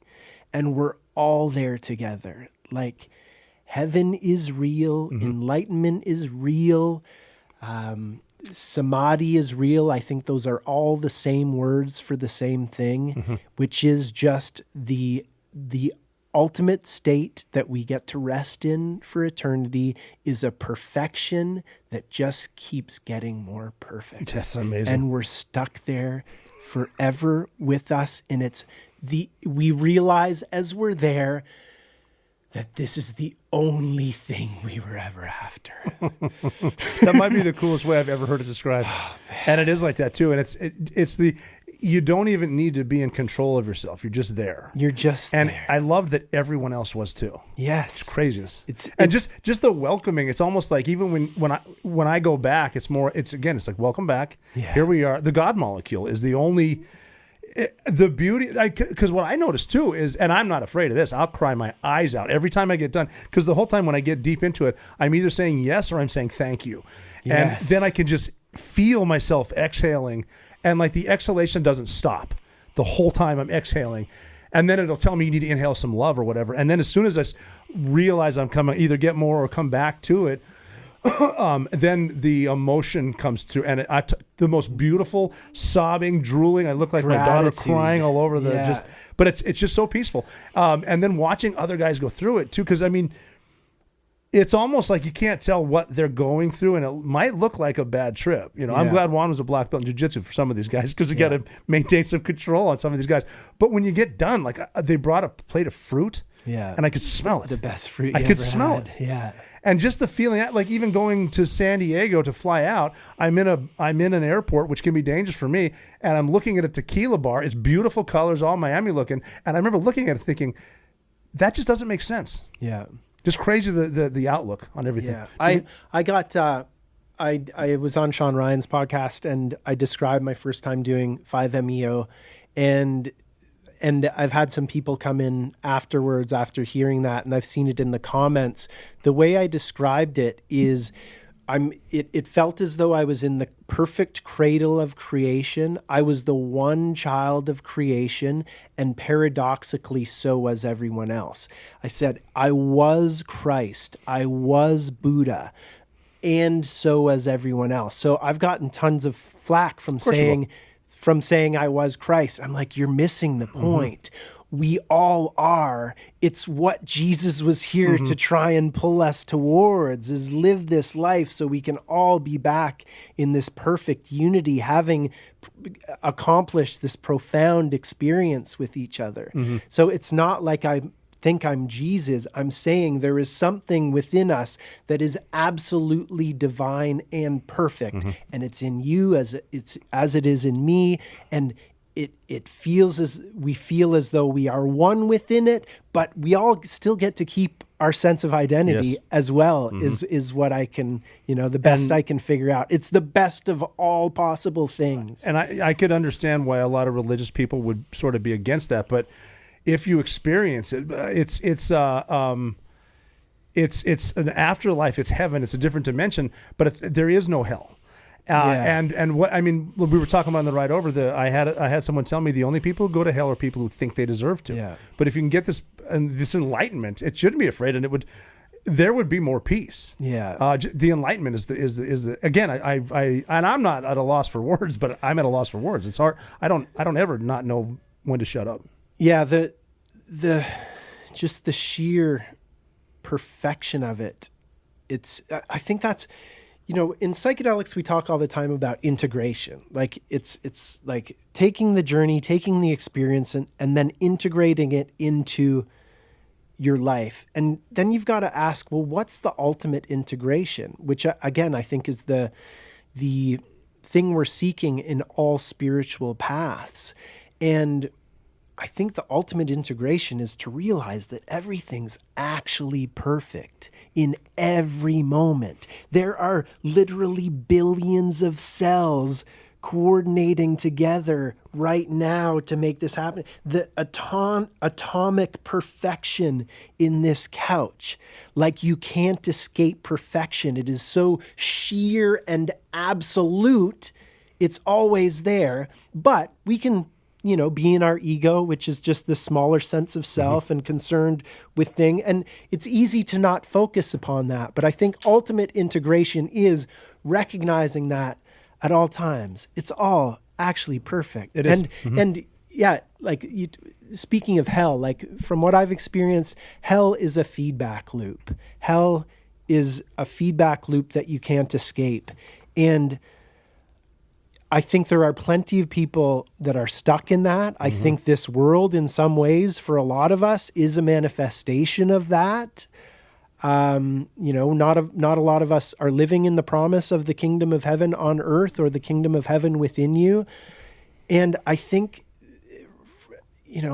I think there is probably some ultimate manifestation of that you might call Satan or the devil or something like that. But to me, the only God worth praying for is the God that's going to redeem that Satan or the devil as well. Like we are all at home together in the end of it, including that ultimate manifestation of evil. Everything's forgiven. Forgiveness is an interesting term and really misunderstood. You want to take forgiveness to the ultimate level, which I think we should all strive for. I call it dream level forgiveness. Like if I, in your dream last night, murdered every single person you loved, you would wake up the next morning, say, oh, thank God that was a dream. And you wouldn't even feel the need to tell me about it. It's so forgiven. I think that's what we need to strive for because we're carrying that charge otherwise. Forgiveness is really for us. It lets us undo that charge. And I think that's the power of these medicines is they can help get rid of that charge for a lot of those past moments for you. But ultimately, we're all together in perfection. All of us, including the most evil thing that you could think of, has been redeemed as well. And honestly, if your God can't accomplish that, I don't think your God's worth praying to. That's incredible. Yeah. That was, I mean, some of these psychedelics, especially psilocybin, for me, because the 5-MeO is all encompassing, psilocybin is more up and down.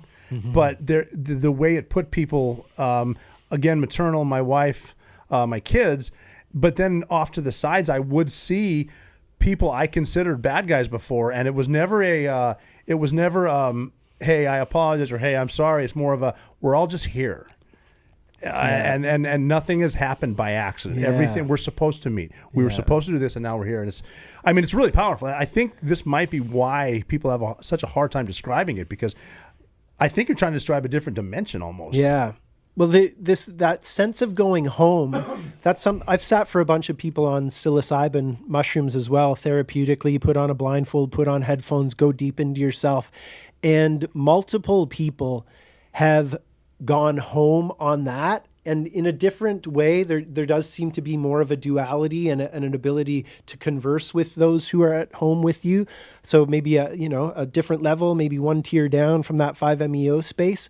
But the multiple people describe that we are basically here on deployment. Wow. This is the mission. Picture them saying Earth that, yeah. is not a vacation hotspot. We are here to do work. But on the mushroom journey, they will go back to this place called home and have kind of a homecoming. Oh, welcome back. This is incredible. Yeah. Great. And then kind of this, thank you for doing this work for us. Like you guys go overseas.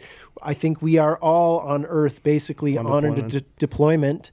And I think the mission is to realize the perfection that is here as well, to forgive the seeming imperfection to such a degree that you can actually inhabit that beautiful space that you feel when you're back there and bring it here. I think that's the bridging the kingdom of heaven, bringing the kingdom of heaven to earth. And could you imagine living in a world where everybody understands that? It would, a lot of stuff would calm down, that's for sure. Yeah. A lot of better attitudes. Yeah. A lot of hope in what's next. Yeah. What can we do together? It might sound silly, but I am less afraid of dying now. Oh, for sure. But just because I think I've seen what. So how did you get that system to that order from Monday to Friday, or at least our 5-day thing? We had a good idea of what we wanted, and then just kept tweaking it. But it's amazing the amount of people who have been through the program and said, wow, everything was so perfectly placed once you can look back on it. But yeah, it was some trial and error and mostly successful trial. All the guys I know that went through it they're all doing well, and they all recommend it, and they all want to do what they can to try to get it in the States.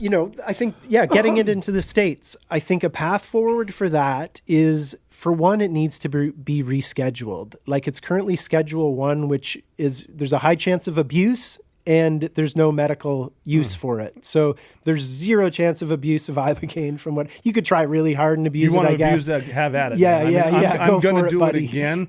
I'm not looking forward to it. Yeah, exactly. And then no medical use. It seems to be reversing traumatic brain injury, as the Stanford study is showing. I think we should, another part of the puzzle is I think we should try and get emergency use authorization for it, because nothing else is coming close to reversing traumatic brain injury. So it should at least be Schedule 2. Get it off of Schedule 1 so we can properly, and I think that's low-hanging fruit. Like it's misscheduled, just change it. Then we can research it properly. And then I think the thing with clinical trials is they're placebo double-blinded, and there's a joke. It's a joke to do placebo double-blinded psychedelic research, because anybody that takes the placebo is going to know they didn't get the Ibogaine, right? So I don't know. If I was in charge of everything, I would just rework the system, and rather than doing a double-blinded study on Ibogaine, I would just get somebody, get a team that understands the medicine, because you don't want anything to go sideways through a process like this, and just do a study similar to the one we did with Stanford. Which can you explain that study? Yeah, so 30 guys, Special Forces vets, needed a traumatic brain injury to get into the study. They all went to Stanford prior to coming to AMBO.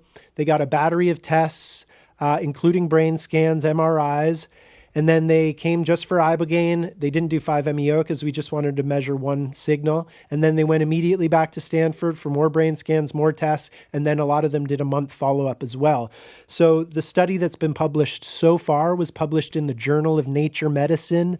I'm told that's like winning the Academy Award for a doctor to be published in that journal. I've been published in it now. There we go. I didn't even go to university. That's what I'm talking about. You're educated, just didn't go to college. That's good. So, but that study measured PTSD, depression, anxiety, and disability scores, all which went from almost off the charts down to next to nothing after Ibogaine. And then a month later, some of those scores continued to improve. So, let's just do a study like that. Let's just run thousands of people and measure and look for the signal. It's the thing with Ibogaine is it's not a subtle signal. You're going to see massive improvement, whether it's in getting people off opioids or fixing depression, anxiety, PTSD scores, and disability scores. You're going to see but there was brain scans as a part of that as well. And they haven't published an imaging study yet, but the brain scans are showing traumatic brain injury basically shows up. It looks like a dark spot on your brain because there's no blood flow there. And those dark spots are disappearing on these guys after one Ibogaine treatment. And the symptoms of traumatic brain injury are completely disappearing as well. So I think it's interesting. There was a big study in the downtown east side of Vancouver where it was a longitudinal study. They studied a bunch of residents of the downtown east side, and one of the studies eventually was looking at traumatic brain injury as well. And almost all of those people addicted to heroin also had traumatic brain injury. So it makes you wonder what's causing what. Are they self-medicating because of their traumatic brain injury? Is that why they're addicted to heroin? That makes sense too. Yeah. And this is curing the problem and the symptoms. Yeah. And to watch it vanish too. And I think people don't realize that if they have a lot of traumatic brain injury, like a lot of our guys weren't. I mean, not everyone's doing explosive breaching and shooting 50 cals, but you can experience stuff, concussions from sports, from football. Yeah. So if I could just wave a magic wand, I don't want Ibogaine just immediately legal. You know, we need to go through steps, but I don't think the steps are, double-blinded clinical trials that only pharmaceutical companies can afford to run, and they won't run them because it's not going to be something they can make perpetual money off of. There you are, right there. So I honestly don't think that there is some kind of a nefarious plot to keep Ibogaine down. I just think the system is built against it. Because it's a non-patentable plant molecule, there isn't the incentive on multiple levels for pharmaceutical companies to run with it. But I think we could do a large-scale open clinical trial, an open trial, do all these measurements, do it over long periods of time. And, why should we trust that Ibogaine is a good thing? Okay, so the U.S. government has spent millions, if not billions of dollars training you special operators. You guys are the most serious guys on the planet as far as I'm concerned, and you guys are all vouching for Everyone it. is. Rob O'Neill, Marcus Luttrell, Morgan Luttrell, Dakota Meyer, DJ Shipley, Sean Ryan. Yep. The list goes, Dan Orth, like these very famous operators who are fucking serious in every level of their lives are saying this is the most profound and healing thing that we have ever experienced. Yes. Marcus Capone. You guys are vouching for it. Yeah. So let's let's try it out. Wave a magic wand and do it in the States. I don't want to be living in Tijuana for the rest of my life. Yeah, even the guys that admitted, they didn't think they had a problem. They're sitting around in a group, whatever. Then they do the Ibogaine. All of a sudden, okay, I did have some problems. Yeah. This did help me address it. This is healing. And okay, let's say if we were able to get Congress or the FDA or the VA for a trial, ideally, how would that start? Maybe they're listening. What would be a good way to start in the United States? Yeah, like Texas, I think former Texas Governor Rick Perry is doing a lot to move this forward. There's an incredible man named Brian Hubbard who was trying to get things going in Kentucky. He's now focusing on a few other states. So I think doing a state-sponsored clinical trial, again, you can double-blind it if you want. I think that's a waste of time, though. It's a waste of time. And the signal is going to be so dramatic that we're not going to be doing statistical analysis to see if this thing really works. The signal is going to be so dramatic, it's going to be obvious. So I think we just get a university as a partner or something like that, get the state as a partner, enroll 1,000 people in an open label clinical trial, have my team from Ambio come up. So I can't tell you how important it is to have somebody who properly understands this medicine. Who's done it. Yes. Yeah. Yes. It's not like, no doctors go to school and learn how to prescribe Ibogaine. You need doctors that understand Ibogaine, and I've got plenty of those. Yes, you do. So we bring them up and we just start running the play, and we do the same measures or more that Stanford did. Yeah. You know, Yeah. Does it fix Just the depression? proof's right Does it, there. you know, and then we measure it out over 10 years. Am I right about that 5-degree course change? I'm pretty positive I'm right about that 5-degree course change. And I get hit up a lot by a lot of veterans, but even people who aren't veterans, who really want to try it. It's not like it would be hard to get a couple people to do a 2-week study. No. Just show up. We'll even find some chefs here that can cook for you. Yeah. And go through the whole. And I think, okay, just all of the positive effects overall, because we got pretty deep as far as afterlife and as far as being in the moment and with the Zen. Can we talk about what happened with you, with your family, with Bodhi? Yeah. If you don't mind. Yeah, please. So, as I mentioned earlier, my wife, Brianna, was pregnant, and we're not technically married. I call her that. After what y'all have been through, you're married. Yeah. But my incredible woman, Brianna, who I am madly in love with more than ever, we managed to conceive. It didn't happen immediately, but we didn't have to use crazy measures either. We conceived. The ultrasound showed us ahead of time it was a boy. She carried him for 9 months, and then we gave birth at a birthing center there were 3 midwives there, and everything was going perfectly with the birth, strong heart rate up until the time that he came out, and then he just never took his first breath. And this was only 2.5 months ago now, if that even. And the paramedics were there almost instantly. We were a bit north of San Diego. He went on a helicopter to Rady's Children's Hospital, which was then about a 40-minute drive for me. So I followed in my truck, got to the hospital, and they said, sorry, he didn't make it. So then I spent the next half an hour holding my deceased baby boy. I called Brianna and made the hardest phone call of my life and told her, because she was still at the birthing center. So, as I'm driving there, it was like Schrodinger's baby. You don't know if it's alive or dead. So then I drove back up north, grabbed Brianna, and then we drove back. And so for one, Brianna and I, through the entire birth, were praying for the best possible outcome for ourselves and for creation and for the baby. The mantra Brianna was saying over and over again is, may this be a being of great light, born into a family of great light. So then he's not alive. So again, if you are praying so intently and so purely to the divine through something like this, and then something like this happens, you've got to keep trusting. You've got to keep having faith. If you can't find peace through your God, through a process like this, your God isn't worth praying to. The God is the great comforter.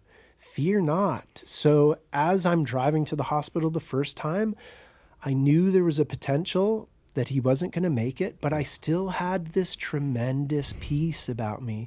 I was doing this chant over and over again that is divine to me. And I arrived, and ultimately through all of this, there's been great fits of grief. And we haven't been bullshitting ourselves. We've allowed that grief to come through. When it shows up, we grieve, like it happens all the time. But then that grief has ultimately been supported by incredible peace through it all. But Brianna and I were driving to the hospital together, and I said to her, babe, this could destroy so many couples, but we are going to use this to make ourselves stronger.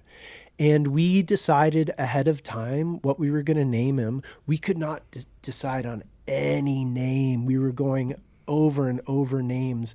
But the one name we decided upon instantly with no problem was Bodhi, Bodhi.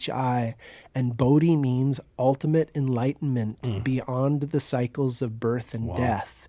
So this baby arrived, never took a breath, so never took on any of the earth's karma whatsoever.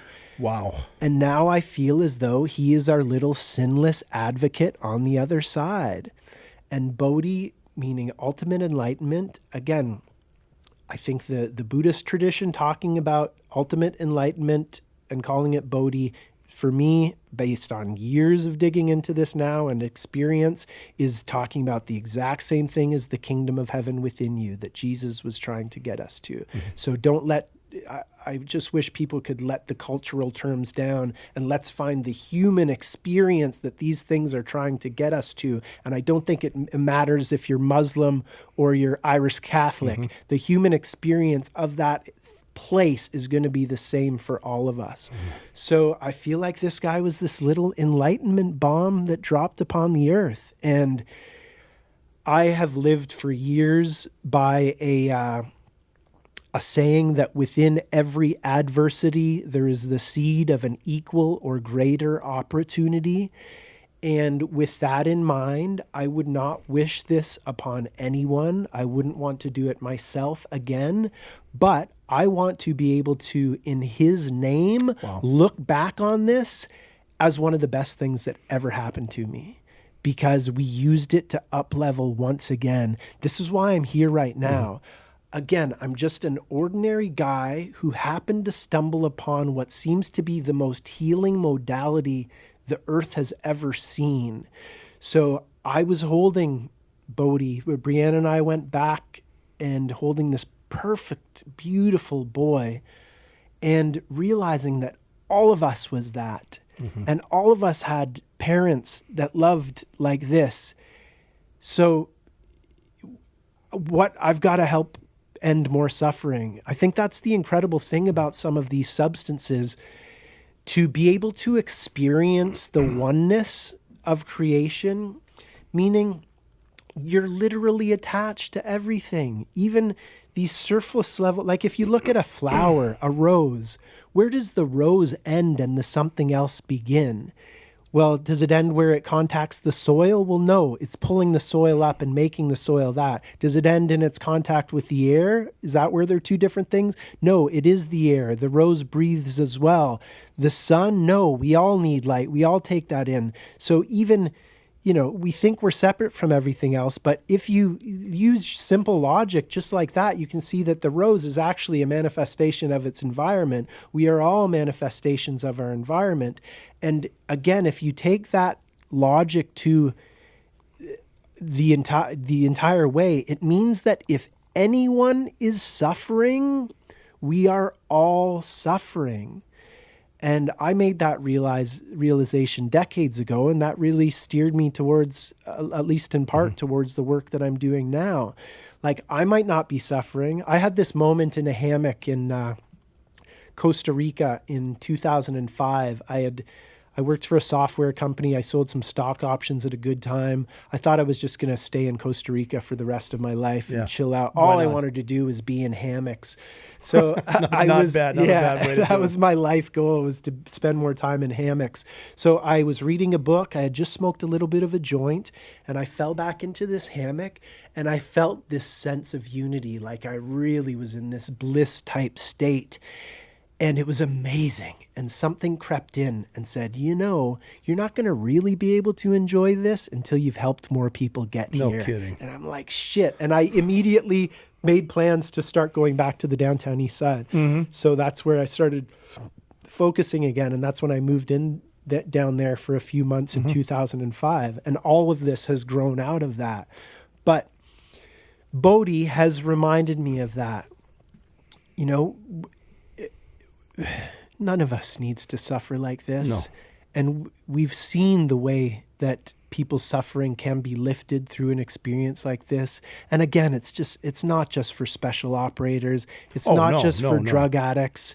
It's for anyone who wants to be more empowered moving forward in their lives.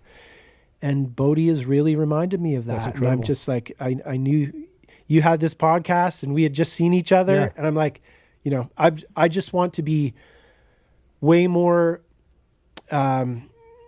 front facing about what we're doing. I used to always say, people would call me and say, well, sell me on Ibogaine. I'm like, I am not an Ibogaine salesman. Like, you do your research, you figure out why. And, more than 10 years has passed since then. And now I have an organization that can provide this in such a safe manner. And it's proven itself again and again. We've been published in journal Nature Medicine. And now it's like, I'm going to start selling Ibogaine a little bit. Yeah. Because it is what the world needs. In this world of false promises, this is something that actually works for people. It's now my duty, in Bodhi's name, to get this out there, man. We need to stop suffering like this. We don't have to. So let's not. I mean, I saw you, I think, 10 days after. Yeah. And words don't do enough. I'm amazed with how you and Brianna have handled this, and the recognition that's what Bodhi was for. It's just I don't even know what to say. Yeah. It's admirable the way you're handling it, and just from the joint in the hammock to up in Canada to Bodhi to Ambio to what you're doing in Mexico. You are doing the higher calling, and there hasn't been a person that's gone through and said, "Well, that didn't work." Yeah. It's been life altering for everyone that's done it. We need this. There is one person out of all of those. We've now treated more than 1,500 people. There's one person where the Ibogaine seemed to unveil, in my opinion, some other health issue that he had underlying, and that health issue has still been plaguing him. So he's still not entirely happy with his Ibogaine experience. But everybody else is pretty much, if they're either singing from the rooftops about how good this is, or they're neutral. For people who are listening right now, and you don't need to be a veteran, if you're suffering from life, how do they get started on this journey? You visit our website. Well, first of all, keep doing research. Like, there's so many good podcasts out there. There's DJ Shipley's. Sean Ryan has done such a good job. Yeah, yes. DJ Shipley's podcast on Sean Ryan. Marcus Capone, which features Amber Capone with Sean Ryan. Sean's one. Sean does a better job of describing his time with us than just about anybody else. He does a great job. His experience, or his podcast where he's speaking to his wife about it, which is in the late 20s of his podcast. Me on episode 30. Like, Tony Cowden's episode with Sean Ryan, the second half of that, he dives into his Ibogaine experience.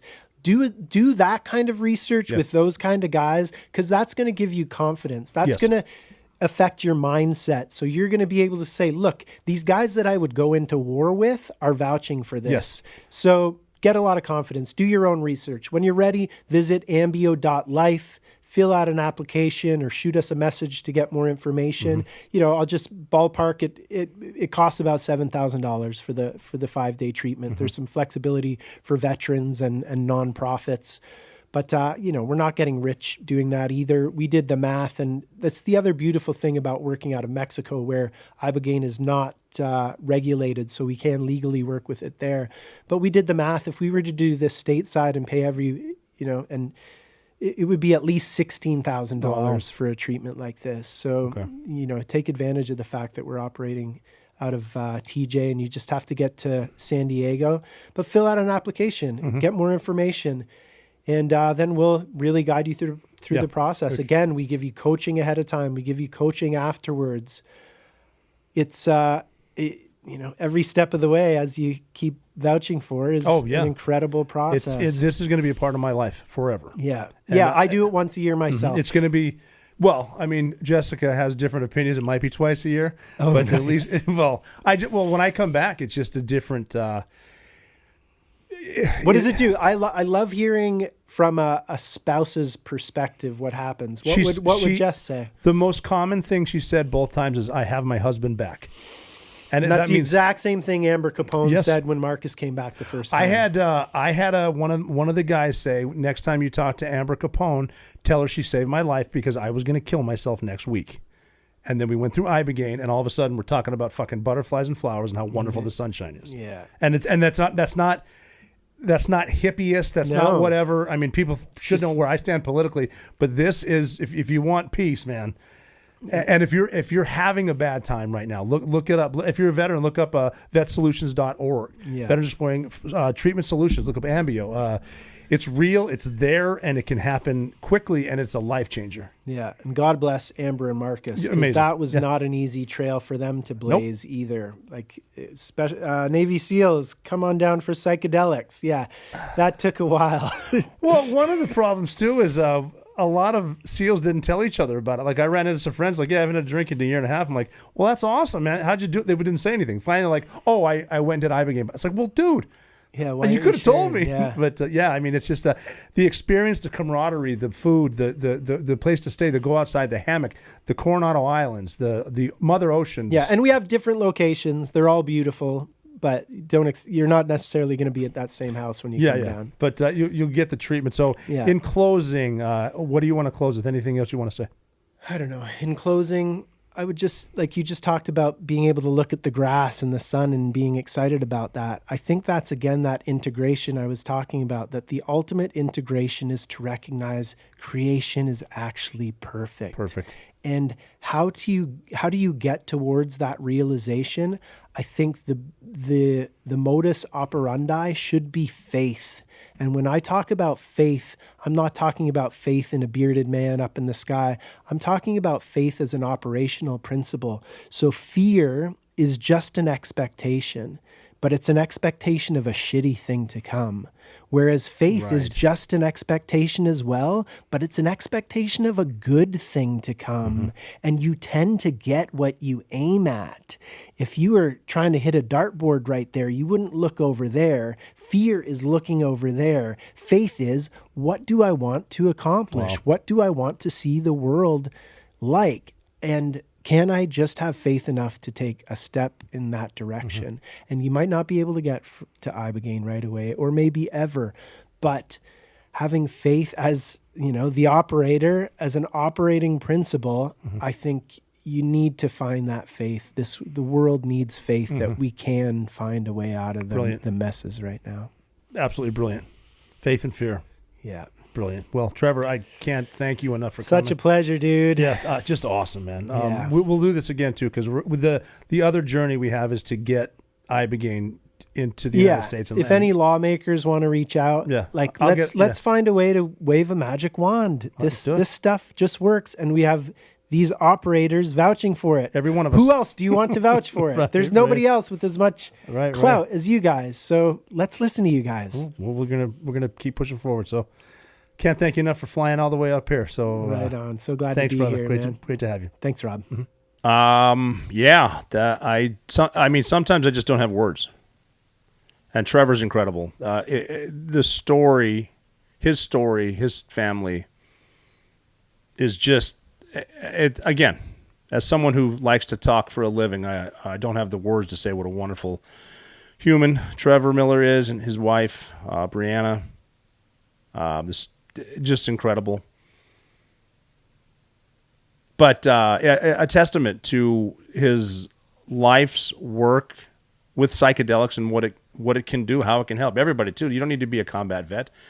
I think we're all a little screwed up. Something's happened before that put us on a different path, and this is a way to heal. And it's not a one-stop shop, but this is definitely a good one. Check out ambio.life.